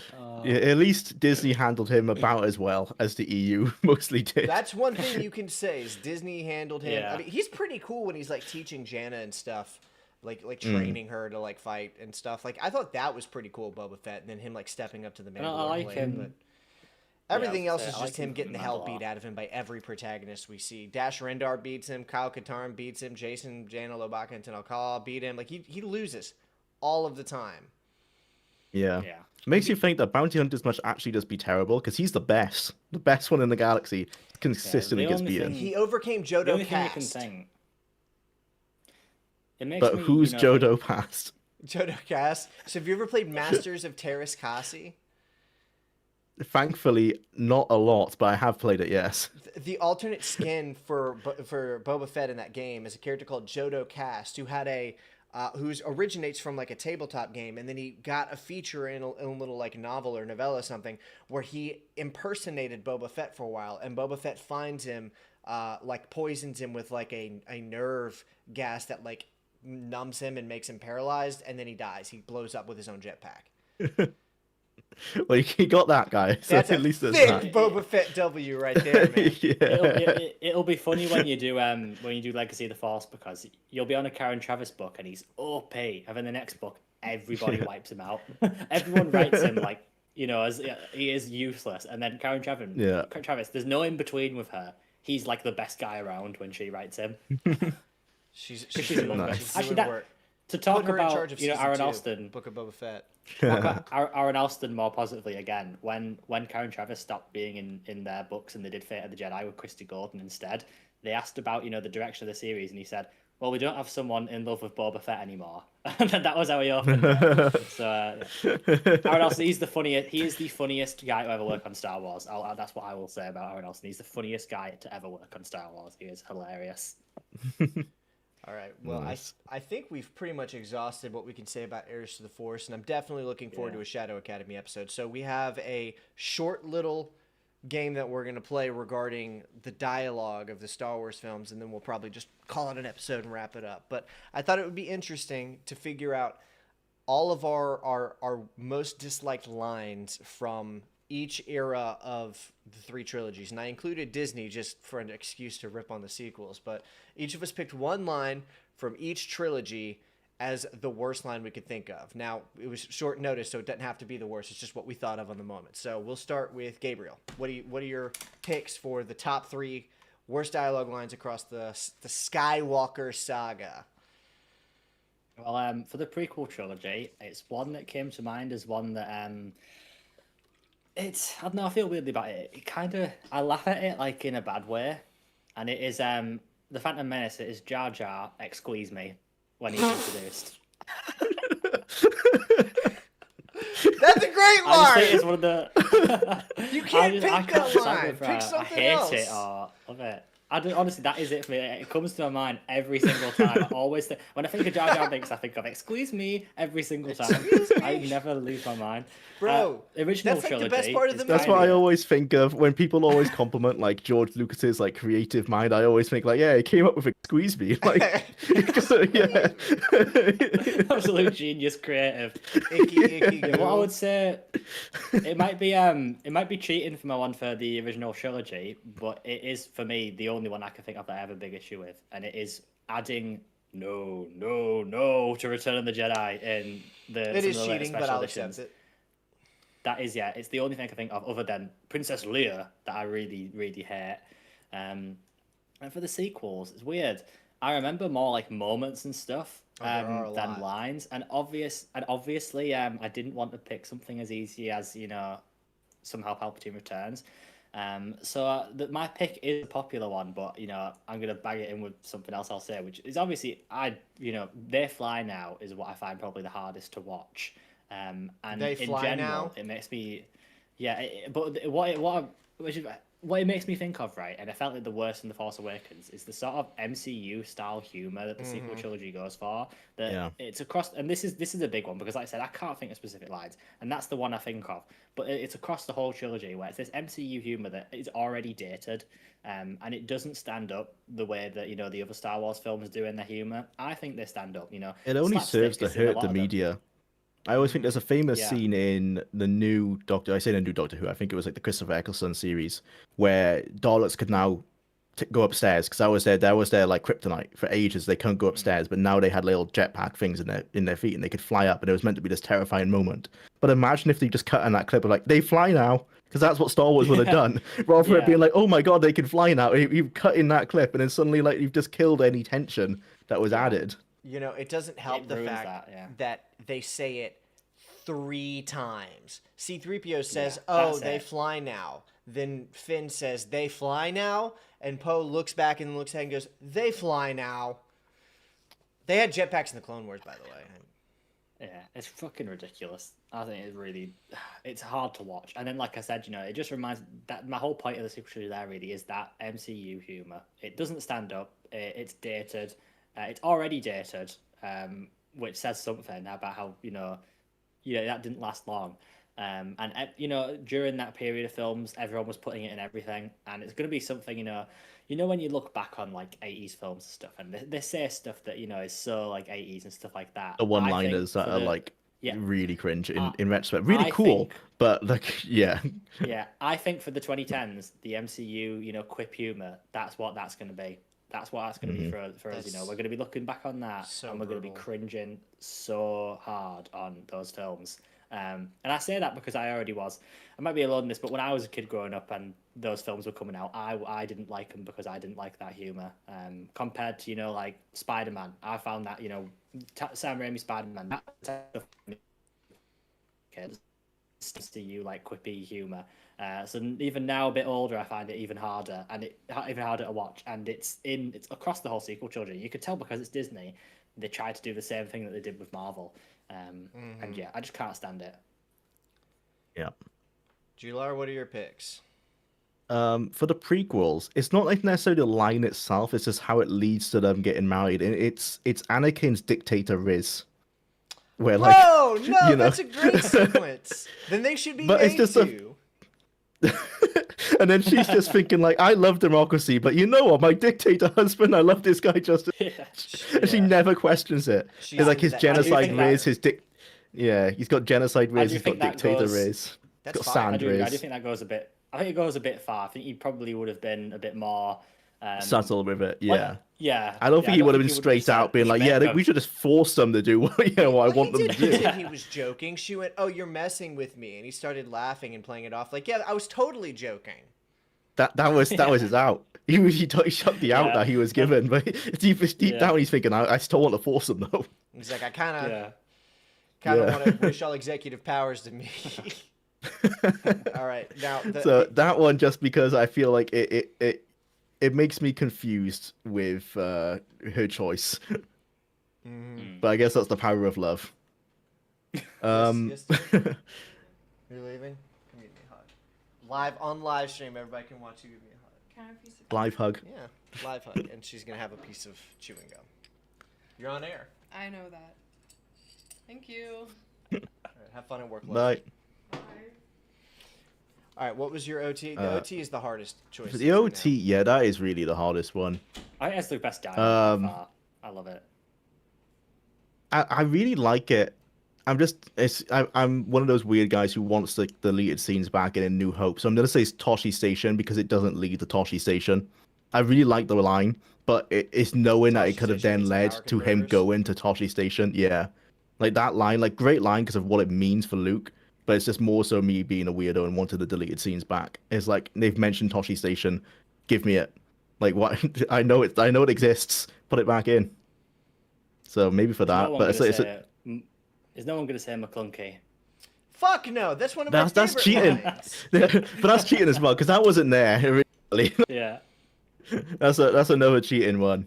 I mean, you could any of like the George editions are like an easy slam dunk, right? Yeah, but also McClunky is fire. Even now that I've said Toshi Station, no, I like what it means for Luke's character so much because he is just like a young kid. Yeah. That's the thing. It's just so hard. I had a similar pick to you, but it was slightly different. Yeah, no, I actually really can't think of one for the OT off the top of my head. I'm actually really gonna make a shirt that says McClunky, by the way. So don't be talking shit on McClunky. I'm trying to get these people to buy McClunky shirt soon. Maybe just like the werewolf growl when he comes on screen in A New Hope. The what that growls? The werewolf, like the werewolf mask, like he does like a little like a grunt noise, like when he flips on screen for like a second. Yeah, I was trying to that's my easy take. Yeah, that's my easy one there. Because I mean, you pick an easy line like Lobot probably says something that's mundane and doesn't need anything for the plot. I don't and, think you Lobot could put has that any in there. lines. Really? I'm pretty sure Lobot doesn't actually speak a word in that film. But he gets full stories in some of you books. I was gonna say, like in my mind, Lobot said loads, but it's because he's like always coming up in other things. I would have sworn he would have said something in ESB, I could be wrong, I guess not. But I'm almost positive that I'm right. Wow. I've seen Empire a lot, and his line was so bad it got cut. So there you go. I picked Lobot's cut line. Yeah. A whole episode on Lobot's deleted scene. All right. Well, now you get the easy trilogy. Yes. I mean, obviously, there's Palpatine Returns. I was thinking more like Rey Skywalker. It has to be Rey Skywalker. That's probably the best pick I've because I wanted her to just why didn't she just say like just Rey, like just be Rey. Yeah. I think people get, like the problem for me isn't that she chooses being a Skywalker. It's the fact that I think it kind of goes against the face of her entire story, which is, it should have been really, I mean, as much as it still wouldn't have been great, I think it's a nice enough story that she wasn't anybody important and she still got to mean something, And that could have been it. That's what I want. That's what I wanted the takeaway to be, was that I'm just Rey and that she has her own legacy. And I feel like she only says it so that they can package it all together as a Skywalker trilogy. Yeah. And they can call it the Skywalker trilogy for all 9 films, and just be like, there you go. Because if you don't have that, then you can't really link it in so much. It's a good pick. All right, I guess we'll go through my choices. We'll go through them pretty quick. For the prequel trilogy, kind of like you said with Conversation, it's less so a line and more so the whole exchange around the line, but it's So Love Has Blinded You. And it is from my favorite Star Wars movie, Revenge of the Sith. But that exchange, every time I hear it, I'm like, I love watching Revenge of the Sith, but then I I kind of like that. It's only because I'm so in love with you, so love has blinded you. I'm like, I don't think that's something Padme would say, but all right. For me, it's like a bit of cheeky, like she's teasing him, like she's they're just joking. Like I think that's why I kind of like it. What would prompt her to say that? I think she's like just joking with him. Like I don't think it actually means anything. To me, it's because my brain is like, I get it, George. He's blinded by love, and he's going to make some bad decisions. Like that's what the purpose of the mind is. I think as a serious storytelling, it shouldn't be there. But like, if it didn't, what I would say is like I can imagine like a couple like them saying that sort of thing to each other. That's why I kind of like it. Like it's fun exchange. But as you're saying, if that's supposed to be like George saying, oh, he's blinded by love, then that's like, come on, you can think of something better than that. It just doesn't make it doesn't make sense though, because Anakin says, "You're so beautiful," and then Padme says, "It's only because I'm so in love." And then Anakin says, "No, it's because I'm so in love with you." And then she says, "So love has blinded you." Are you saying you're not? Is she implying that she's ugly? That seems like a common thing, though. At least like in the girls in my life, I think that's it. She's trying to get those compliments, she's digging. She's going for it. Yeah, she wants to hear it from him. She wants to hear him say it. Well, he had Yeah. already said it. He just said it. Say it again. He Again. wants him to say it again. yeah. It's not enough. Yeah. All right, Yeah. well, you guys Even might be more. onto something there. For my OT pick, and I had to think about this one for a while. I was even going back and forth on it while you guys were giving me your picks because it's harder for the OT because the OT is just tighter. But there is a line that bothered me when I was a kid, and I don't really have an explanation for it. But it's when Luke says this droid unit has a bad motivator. And it just bothered me to think that like there was a device on a droid called a motivator that was responsible for whether or not the droid moved forward. It makes sense, but for some Yeah. reason that bothered me. It's like this little droid unit's got a bad motivator. It's like that's what you would call it. That's what you would call that piece. Maybe a he's implying that the motivator? droid's depressed. Like, you know. Yeah. He's unmotivated. Well, he It's does dope. remember. He does remember everything that happened, unlike C-3PO. So it hits him hard. Yeah. Yeah, maybe. Yeah, that little droid unit had a bad motivator. So I don't think it's a bad line. It's just something about it bothers me. Also you never hear that word used again. They never refer to anything as a motivator again. Yeah. Actually, yeah, I'm going to piggyback off that. I'm just going to pick one of the random, like, techno-jargo lines Han had to say, because you don't remember any of them. And they're the ones that he was like, George, you can write this shit, but you can't say it. Yeah, Because they're- he just speeds through it. Like, Yeah. he just is like, quickly rattles it off in the Millennium seen Falcon. that, It's not memorable Have you seen at all. that blooper when he's in the Millennium Falcon and he's saying like, oh, blah, blah, and run through a supermarket and he just starts going off all some, like nonsense. Yeah. Because And, that's how he I says think it. He Guinness just says it in, looks- like, the quickest Yeah. way. Yeah. He's just trying to get through I- it. Mm-hmm. Yeah, I think Guinness looks so unamused because they have to restart because he's going on about driving through a supermarket and Mark Hamill Yeah. like absolutely loses it. Yeah. My gosh, yeah. Yeah, I got to calibrate the hyperdrive to 4.3. Chewie, put in the coordinates. The then, techno jargon. I think that's one of the things that the prequel trilogy has over the sequel trilogy. Maybe just because the universe is more established, but the techno jargon feels a lot better in the prequels. I think in the sequels, it's rough. I have to say this, which is one of the things OTM. the sequel trilogy really needed to do, which is for Timothy Zahn, when he decided to write the Thrawn trilogy, he sat down and watched the film, and he looked through everything and wrote how spaceships work and how hyperdrive works and how hyperspace works and how everything works, because he thought it was too undefined. So he tried to make sense of it so that in the books there would be a logic to it, and that's what That helped a lot. him and Stackpole and Alston. Yeah, that's why it feels so good and so grounded in the EU books. I think it is an issue with the modern Star Wars canon. I don't think that spaceship travel is as defined. It's very loose, and I mean, it was never entirely defined in the EU. I mean, if you read the Thrawn trilogy, it's quite funny. There's lots of Luke saying, "Okay, I'm gonna go to this. I'm gonna go to Dagobah. All right, it's gonna take me 6 weeks. I'm gonna have to meditate in the ship the whole 6 weeks," and that never comes up ever again. I've never read anything where space travel takes that long, but still, It's pretty there's a logic to it.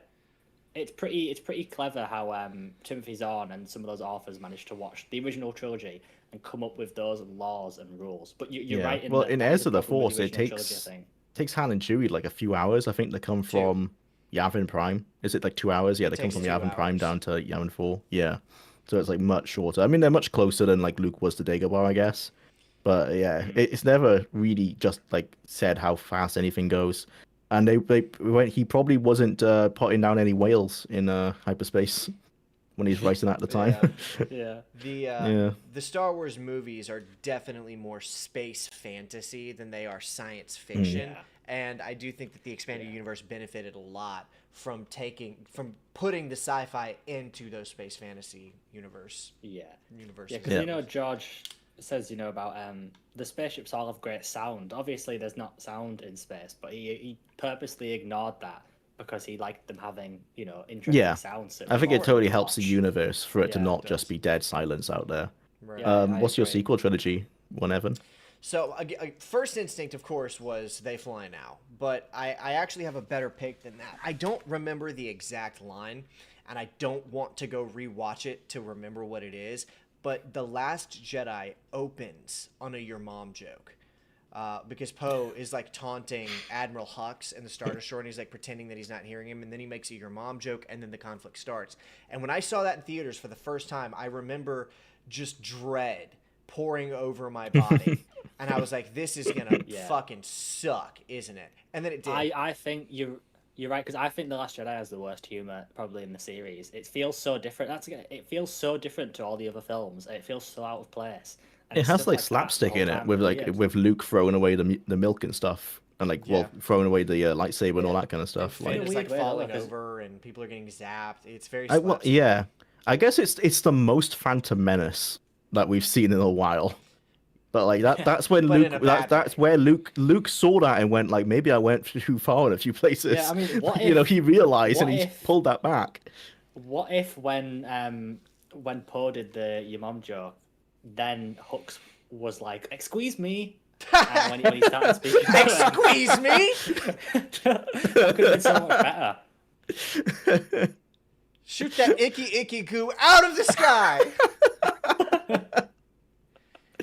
That Oh, was God. fucking terrible.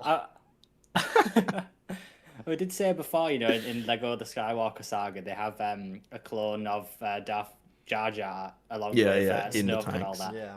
That's what it should have been. You know, instead of Hux in that moment, it should have been Darth Jar Jar. You know, commander. Yeah. You know. Darth Jar I Jar would have been reveals down himself. for Jar Jar to have turned out to be like a general for the Imperials because he was still in the Republic as far as I know, right? That's what happened to Panaka. Like he was, yeah, he was Some- still a representative. So I would have been down to see him just be like dumb, like Lieutenant coerced Jar Jar into of the being. Imperial military. Yeah, yeah. Yeah.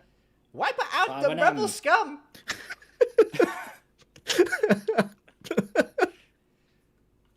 There you go, Dave Filoni. You gotta get on it. Come on. Bring it in. Jar Jar, Star Wars. Jar Jar, a Star Wars story. Let's have it. Let's get it. Yeah. Lobot, a Star Do Wars it. story. Leaving money on the table. I need to see Lobot. You're gonna have to recast him. I don't want deepfake Lobot. Just pick another guy and No, put the yeah. thing on his head. Yeah, I could spurg out about not liking The Last Jedi for probably 2 hours, but that line in particular resonates with me because I literally remember the sensation of being in the theater and the movie opens. It starts on that, and I immediately realized this is gonna be like a terrible time for me, isn't it? And it was. It was a really bad time. That's the only time in my life I've ever actually watched The Last Jedi front to back, giving it a chance. I've seen it a couple times since, but not with an open mind. I've gone the other way around. Like I've only seen it twice, and the first time I was like, I don't think it's gonna be good, and then it wasn't. And then the second time I was like, well, maybe there's something in this, and there still wasn't much. was But, still- like, yeah. you know, There's a couple I was of gonna say, I like the last time I lighting and watched set it, design. I was gonna say the last time I watched it with an open mind and tried to enjoy it, and I saw loads of things I like, but you know, one of the ways I watched it, for example, I tried to think, okay, say this was the only Star Wars film, and you know that made some things better, but some of the things like, for example, I was talking to someone about this recently, the entire plot, the whole big thing of the story of that spaceship chase. I know what I you're think gonna makes say. no sense whatsoever. It makes no sense. This is why I always say, and I remember this is another film I watched. I watched most of them with you know this girl I was going out with at the time, and then we watched The Force Awakens and I stopped. I didn't want to watch anymore. And then like a year later or something, it was before I finished school. Me and my mum did this challenge in the summer where we tried to watch a film every day, and eventually, you know, she said you should finish those Star Wars films. So we decided to, and I remember watching it, and I remember saying, there's this chase going off, and these fuckers are going off gambling. And then not only, right, are they pissing off gambling, right? They managed to. There's this chase going on, these two ships. They managed to leave, go to another planet, do all this gambling stuff, and start this like revolution, and come back and catch up and get to the planet that they've ended up at. All in that time, while this supposedly really tight chase is going off. Meanwhile, they can just fly all the way there and back. It makes no sense. I don't think the timeline of that film makes no sense. You know, people debate about how long Luke was on Dagobah in The Empire Strikes Back. Well, debate how long was that chase going on in The Last Jedi? Yeah. How long did they spend on Canto Bight? It doesn't make any sense. I don't think it would be makes as any if sense if you whatsoever. re-edited The New Hope to where the droids they escape from, in the opening sequence where they're gonna capture the dreadnought. If the droids escape, you have the entire segment of them getting caught on Tatooine by like Yeah. Luke, and all that happens, and then you cut to the stormtroopers invading into the dreadnought. That's Like, it's pretty as if that It was cut doesn't- like that.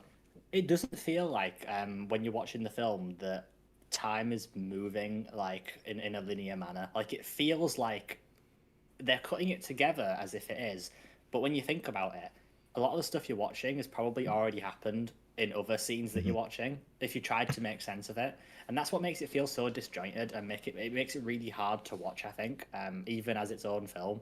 Because there's a friend of mine, this is the guy that made the NGO documentary. I was talking to him about watching that film as its own thing, and he said something which I really liked, which I said, so say if you watched it as its own film and the Luke that we already knew didn't exist. And I said, well, I could understand, how you could find that an interesting character. But he said something that I really liked, which is that if you didn't have the other films, Luke is a villain in that film. Because Because you have no reason to believe he was good. He just wants to kill this little kid, he's and you an don't awful understand guy, why. Yeah, who did nothing. He has the chance to help them and does nothing. And he makes things so much worse. He's a fucking villain in that film. He's just antithetical to everything that's going on. He's so negative. He really brings it down. That made me think, you can try, appreciate it, but he is so negative. It's not just like this older guy that failed. He's like fucking, just miserable to watch, I think. Darth. So it's I think when you try, appreciate it as its own thing, which I've done, you'll see a lot of things in it that you can enjoy. But for me, it's still, I think it has some intrinsic issues that there's nothing you can do. Like, you can't fan edit it away or anything, it's just there. That's how the film is. It's in the bones of the film. Even as a non-Star Wars science fiction film, right? Like, nothing to do with Star Wars or anything else. The concept of the main plot being a chase scene between two entire fleets of capital and mini ships sounds fucking stupid. The entire movie predicates on a chase sequence through space of one big fleet slowly chasing after a smaller fleet. That's the movie. That does not sound good in any film. Yeah. Like, I mean, we're imagine meant to that believe military that convoys. Yeah. It's that whole spaceship thing. That's what makes it fall apart for me as it's like its own film. I mean, I hate Canto Bite more, but what's supposed to be holding up the whole film, I don't think makes any sense and is not even remotely entertaining or interesting. It's just not whatsoever interesting. Yeah, if you're meant to Yeah, believe like the how First we've ended Order up as a here. threat, they should have been able to call another fleet in to like intervene. Yeah. Them through hyperspace, but they can't manage to get up the weaponry to shoot them down. Like, it's It's ridiculous. just pointless. It's I do always wonder what Mark Hamill said. He had to come up with an idea in his head for why Luke would act the way I he know what did, you're because he talking said the about. reason he was given not strong enough. Because no, it's not. So yeah, I always think like how messed up was like the situation he had to think of. Well, he said definitely yeah. was. Yeah, he said it in a podcast. Did he? It was All that, right. he had a Must have wife missed and a it. kid, and a kid picked up a lightsaber and like killed itself with the lightsaber. Or Yeah, he something turned like it like Fuck me. a gun control metaphor, because it was Yeah, like okay. he got married and had a kid, and then his kid found his lightsaber lying around, and like turned it on and blasted his brains out, and then somehow the that. wife That sounds died so dumb. shortly after that, and then Luke just like, my kid killed himself with my own lightsaber, and then my wife left me or something, and like that was his internal reasoning, and Ryan Johnson was I just think whatever. that's even then. I think that's dumb. Like, imagine if that was the That's still actual thing. dumb. Like, imagine if in Young Jedi Knights, Jason was in Shadow Academy. He really wants at the beginning. He really wants to use a lightsaber. Imagine he picks up Luke's lightsaber and turns it on his face, and he dies, and that's Jason's Yeah. story. That's just the worst thing ever. We can wrap it up soon, but before I deactivated my Twitter because it's just not a good, healthy website, I kept seeing this thing. It's like, EU fans just don't want characters to be human and have flaws and fall and like make mistakes. It's like there is a sect of people out there who believes that like in real life growing as a human and overcoming obstacles and learning to like restraint and empathy and control isn't a viable thing that lasts. They believe that's a temporary state that you will inevitably regress back to a worse person. And that bothers me because we don't want people to be perfect, but in real life, characters develop. We learn and Yeah. grow. We don't end up being worse say- people. The Not all of I'll us. say The two things antagonist, about yeah. that. The two things I think about that. One is this is my favorite point, which is what you're getting at with The Last Jedi. You know, people say, you know, with him attacking Kylo, you know, that's what he did with Vader, and I think you're missing the point. The whole point is that he wouldn't do that again. Why would he? You know, again, like you said, in real life, right, we learn from things, and yeah, in real life we make the same mistakes. But I think, this is my opinion, when you have a character make a mistake and their arc is learning not to make that mistake, I think it's bad writing to have them do that mistake again, because you Yeah. took away the whole thing that you're watching it for. And the other thing I would say, right, is that nothing pisses me off more than when people say that EU fans, you know, don't want Luke to be flawed or anything. Right. From the Thrawn trilogy to Hand of Thrawn, Luke does fuck all right. About like 20 years where he gets everything wrong. He does some downright not good things. He's not a very good teacher. He does an awful job taking care of his students. He gets so many things wrong. He is the reason that Mara left the academy and didn't learn to be a Jedi for so many years. He managed to, you know, fuck up Corran's training and make Corran not like him for a little while. He did so much wrong that he has to have Mara literally, like when she spends time with him in Hand of Thrawn, tell him, you are being an idiot. You are doing everything wrong. What He is makes a wrong with lot you? of mistakes. And yeah. And again, and I won't spoil it because I think it'll be great when you get there, but in the New Jedi Order and Legacy of the Force, you know, he loses so much and he does so much wrong. New Jedi Order, he takes too long to act. He has to learn when to act. There's so much stuff, right? I think in the EU, Luke loses more than canon Luke, fails more, loses more people, he's set back more, he gets more things wrong, and the whole story is about how, and this is the whole point of his character, the people talk about Luke being optimistic and hopeful, because that was his whole thing in the EU, was that he never, ever gave up. Which is what being a Jedi He is got supposed to close. He got close. He felt like giving up, but he always, always came back, and that is why people love him in the EU. And it's not that he's this perfect hero or anything like that. You know, they make a point. Kip, arguably, has similar or the same level of power as Luke. That's like his thing, is that he is about as powerful as Luke. He is a rare case where a random person has the power of a Skywalker. There's also stuff like that. Like, Luke is not this perfect like god. You know, again with Kip does some fucking crazy things. He like genocide. There's some Luke. Yeah, and there's some Luke. There's something Luke tries to do with the Force in the New Jedi Order that he really struggles with, and Kip does with ease later on. Like, he is not this perfect person. Like, he's better at most people. He's better at some things than other people are. There's a reason he's leading the Jedi Order and stuff like that.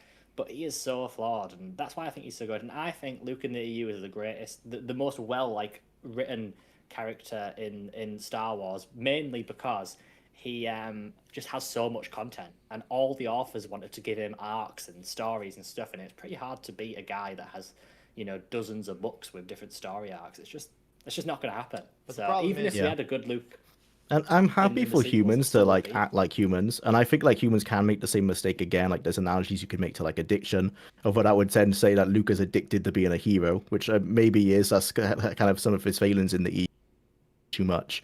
But also is that when if humans are acting like humans, what Luke should have done immediately is be like, I'm sorry, and apologize and explain. Not does Kylo immediately just runs out and be like, I'm gonna just torch everything now, and not there's no conversation, there's no like, you know, there's not a human reaction to know, what just happened. I am a really weird thing you made me think of as well. Actually, that's that's not canon. Kylo did not destroy the temple. Snoke used I was the gonna Force say, to I- destroy the temple. That Okay. wasn't Kylo. I was But gonna like say, it's they would have had, stupid that I I'm know surely they that. would have had a conversation. Something would have happened. It wouldn't just be like Kylo be Yeah. like, I'm gonna run away, and like clearly this guy's not good for me. That's I know like what I Snoke's was been like in gonna- his head for a while already, and this Yeah. was the breaking point. Like I understand Oh, like all that kind of None stuff of that that's in they've the movie, though. they put in. Yeah, exactly. None I of was that's gonna in say, the one of movie. the- You just one see of like the- him light a lightsaber, and then Kylo's like, "Fuck this."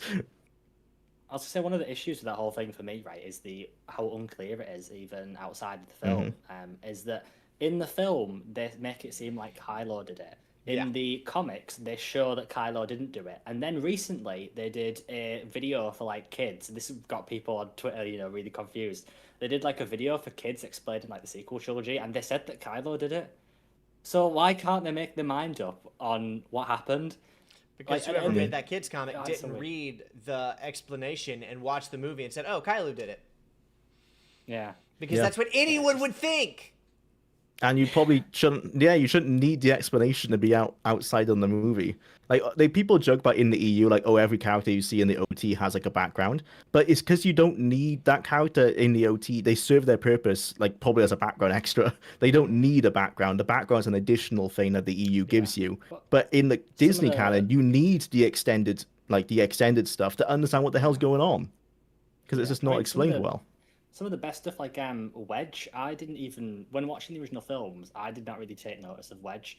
Now he's like I think he's one of the best written characters in Star Wars from X-Wing. Yeah, and that's Wes the way to do it, because Jansen Wedge serves his purpose in the OT. You're not like, oh, who's this Wedge guy? I need to know the background for this to make sense. Like, no, he exists and he does what he needs to do. Yeah. I there's actually need characters an like that entire in, like, backstory for X-Men, yeah. Bendix Starkiller from KOTOR. Yeah. Otherwise, you actually can't enjoy KOTOR without the backstory for every character. How am I supposed to play that game without an in-depth expanded universe explanation of every NPC that we interact with? I'm trying to think. Yeah, of there's like the most four. obscure one. There's those droids that you meet on Taris that blow up. Like, what's their backstory before they blow up when you buy them? Point. What happened? Where is Salacious Crumb a Star Wars story? Give it to me. I don't remember the name of the little elephant that plays after keyboard, Labat. but if I could remember it, I would make that joke. That's the third one after Lobot. Yeah. That's what's Neither coming. of you know the name of that creature. Where's I gotta the look it up. biopic about the Cantina band? Where's Yeah, the where's biopic that? about them? Like, What's True. what's the name of those creatures? Bith, I think. yeah. I have to Is know it? the name Yeah, of I this think so, elephant. because Well, they perform jizz. That's all we know. That's canon. Who That's invented true. jizz? That's what I want to know. It's actually real. That's what the name of that genre is. Expanded Yeah, that is universe. actually what it's called. It's called jizz. Yeah. it's funny. I want. Yeah, I want a Biff- Spinal Tap mockumentary of how they became Yeah. the band. I would Yeah. watch it. And it ends. Max you know how Rebo! the Beatles.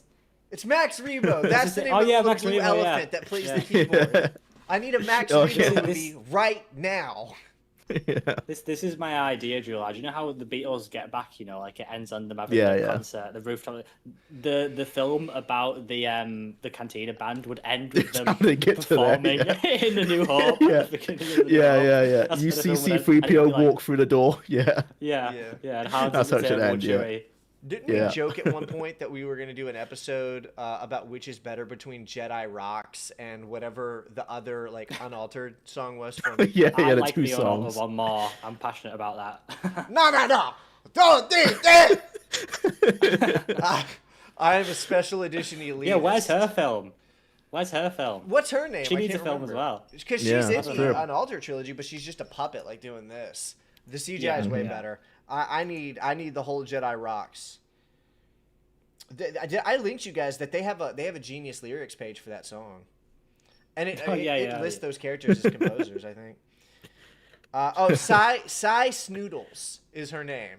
Thai Snoodles. Yeah, I got the Wow. lyrics. Hang on, her lyrics are Snoodles. Cha Tung Ima Che Chu Ron Ti Ni Chu Ima Che Chu Ron. This is real. Oh yeah, I love on the genius.com they have like it's like Ula Wang Chuka Chipa and like Yeah! Joe Kosa is I making a mean it. commentary on the state of music. When he says Ula Wang Chuka Chipa T, he's braggadociously disregarding the musical skill of other musicians. Yeah. Well, you can't really. That's great. That's you why we can't- need the film. You can't really shit talk Max Yeah. Rebo though, because he was balling out. See, that's the thing about Jedi Rocks is it really demonstrates Max Rebo's skill. The despecialized editions, the original trilogy, does not correctly demonstrate Max Rebo's keyboard skills. That's why George had to remake it because Max That's Rebo right. was his favorite character. It was because of Max Rebo. Obviously, we know that he was building up to the documentary about Max Rebo. That obviously that's what he was building up for. Yeah, he never got to do it, but That's That's the what first I thing was that Disney worried. cancelled. Yeah, it's the first thing they Yeah. cancelled. fuck's sake, you know, they have Disney Plus. They could be doing that. Max Rebo documentary. Let's do it. I'll watch it. Come on, Disney. Honestly, universe like, Size documentary. noodles. unironically, I do want Disney to do more fun stuff with Star Wars. Like, Like I a guess like what mockumentary Visions would be is really doing, funny. right? But like a mockumentary, like there was some Kylo Ren YouTube like short films they did the lead up. Actually, I don't think it was Disney. It was just Adam Driver playing Kylo Ren for like a Comedy Central or something. But they were just like really like just fun. Oh, yeah. Just I do know what more you're stuff talking about. like That was the SNL Yeah. skits, is what it was. yeah, SNL skits. Like that's like non-canon. Just have fun with Star Wars. Like it feels like everything's either so serious or just completely disconnected. Well, in I an think they're a bit instance, too obsessed with canon. in an instance of Yeah. like a monkey paw curling, I don't know if you guys saw this, but Disney has officially announced that by September, Disney Plus will feature completely AI generated content as content on Disney Plus for people to interact with and use. Oh god.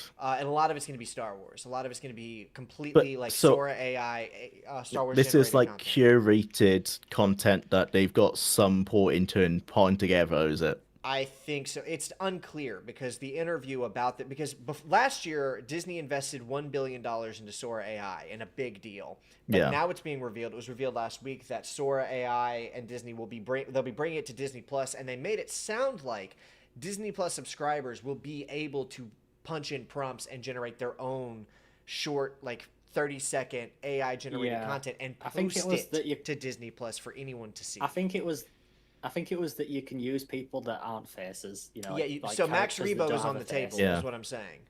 Yeah, we can We're make gonna the documentary. Fan name Max Rebo Yeah, documentary. any Star Wars Yeah. character that doesn't have an actor likeness. So, like, I think Clone Wars Yeah. characters, like the animated, you can use them. I think you can use, like, ships. You can use Mhm. aliens. So, Max Rebo and Sice Noodles. That's will what be on the fans are table. already doing on YouTube. They're all I'm like gonna- short AI short films. They've got some weird I'm comments gonna- on them though. I think the comments are curated because there are people who are being like, I was 4 when I watched Star Wars in theaters, and like this is bringing tears to my eyes. This is perfect. AI is the future, and I'm like, this think is that's either like an real, to be actual honest. boomer, like, oh, I think it's like, I think those are AI comments, but I have like 400 likes, and I'm like, that doesn't seem real.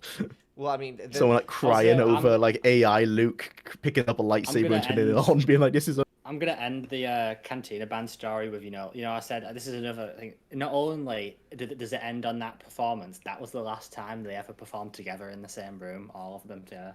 That was the no, last yeah, time that's when they ever break worked up. together. Yeah, That's when yeah. they broke up, and it's gonna go deep Mhm. into the drama in the band. They had, One they gets had some mega crazy drama one with gets each other. PTSD about the seeing that the arm on the floor after Obi-Wan chops it off, chops Yeah. it off, like He's he can't get over Yeah, it. but It's like I he's can't been saying perform the live whole after time- that. He's been saying the whole time that they shouldn't perform there because it's like dirty and Yeah, dangerous, it's but the too other ones are dangerous, but yeah. they pay well, yeah. Yeah, yeah. Speaking of obscene Tatooine expanded universe lore, do you guys remember in Return of the Jedi when Luke kills the Rancor and that guy comes out and he's like crying over his dead pet? Well, that Mhm. guy, his name is Malakili, and he actually has like an insanely long backstory on Wikipedia about what he did after he lost his Rancor, and he like went and opened up a bar or something. It's like it's actually like a long. You guys can't see it. He's got a full fucking biography page about what he did after his Nice. Rancor died. Malakili. As much as I love what the EU doing this sometimes, some characters don't need a backstory. Yeah. I think Malakili Yeah. needed a backstory. That's I needed why to know that he opened a bar when on people Tatooine. meme about that, they are right. We don't need a massive backstory about this one guy in the background.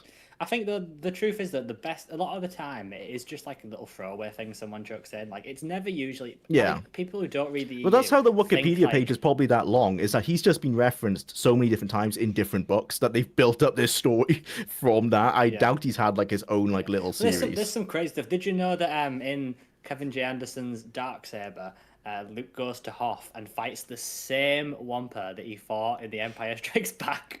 It's the same one. Does the Wampa remember him? I don't think so. Here's the problem is so much of the good EU stuff is like sequel trilogy stuff, when what I'm really looking Mm-hmm. for is an expansive backstory and side story about Ben Quadinaros. Yeah.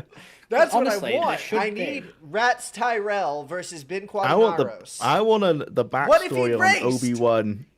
What's the name of the chef that Obi-Wan meets for the investigation? Oh yeah. I want the Dex- full back. Dex. I want to see him Dexter's Diner. I want to see Dex when he's young and suave and he's out there doing some stuff like. Where's the how Dex did- backstory? How did Dex get his restaurant? How did he get his diner? Yeah.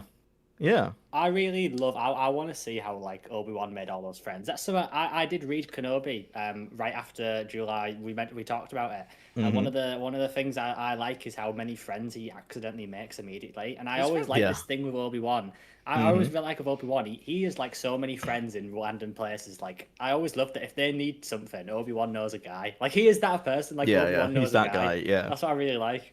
Yeah, we probably all have people where he just knows everyone and you don't know how. Like I've got a friend like that, and he's I have he's a like friend, he questions just like I don't even me. Like they just come up to me and like be like, oh, I haven't seen you in ages. It's like I don't know who it is. I feel like that's Kenobi at times. Like everyone just knows him. That's so good. Well, we've gone over our 2 hours, so I guess it's time to wrap up the stream. Well, Heirs to the talked a Force. lot about other stuff, but It's fine. Well, it's a short novella. That's probably going to be what these novella streams are like. And I'm always looking for reasons to talk about obscure bullshit like Ben Quadinaros without wanting to joke. Apparently, Dexter is in the High Republic adventure books. But isn't the High Republic like set way earlier? Yeah, that can't be right. like I guess. How old is Dex in? Is it his Dex in canon? Well, to be fair, it's probably really hard to get your own diner in Coruscant. That's got to be high. Yeah, value. true. And it's like upper level. That's not like low. Like that's Yeah, got to. maybe had to. He might have built it when it was like the upper level was brand new. Yeah. It's just thousands of years old. Wikipedia, are you Yoda. taking notes? We're giving you free lore. Yeah. Well, apparently he's in all the 8 High Republic issues of the stuff is High like- Republic adventures. So I'm not. I Did don't you know how. Dex actually appears there is some in cool the new stuff in droid High army Republic for the Game Boy Adventures. Advance. That's where we do that. peaked. It's been all downhill since then. We need him in more stuff. That Where's his game book? actually is super good though. Yeah, he's actually not in a lot of Legend stuff at all. Disney have actually listened to our pleas and given Dex like a massive backstory. Like his Wikipedia page is like maybe 3 times longer in canon than in Legends. Maybe we'd been too harsh on Disney because they are giving us Yeah, Dexter Jetster, Yeah. which is his actual Yeah. name. Maybe Disney have been listening. Well, Anyways, Heir to the Force is great. You should read it. I'm really looking forward to Shadow Academy. I've already started reading our next novel, which I'm not going to reveal yet. Thank you, everybody, so much for tuning in. Don't worry, guys. I'm going to give you a second to say something, whatever you want to say afterwards. Again, if you're watching, if you're just now tuning in, this podcast, along with my channel in general, is affiliated with TheorySabers.com. All the replicas inspired by your favorite characters. Go check them out and use code EvanPrince at checkout for, I think it's 15% off. I'm also affiliated with G Fuel. Same code. Also 15% off. Thanks for tuning in. We're looking forward to seeing you in the next episode. Gabriel and Jular, do you have any final words? nope, I'm happy to sign off there. Yeah, me too. Just that I really enjoyed it, and I can't wait to do more of the series. I'm going to figure out a way to have an episode centered around Bid Quadinaros. Everybody have a fantastic evening, and we will see you in the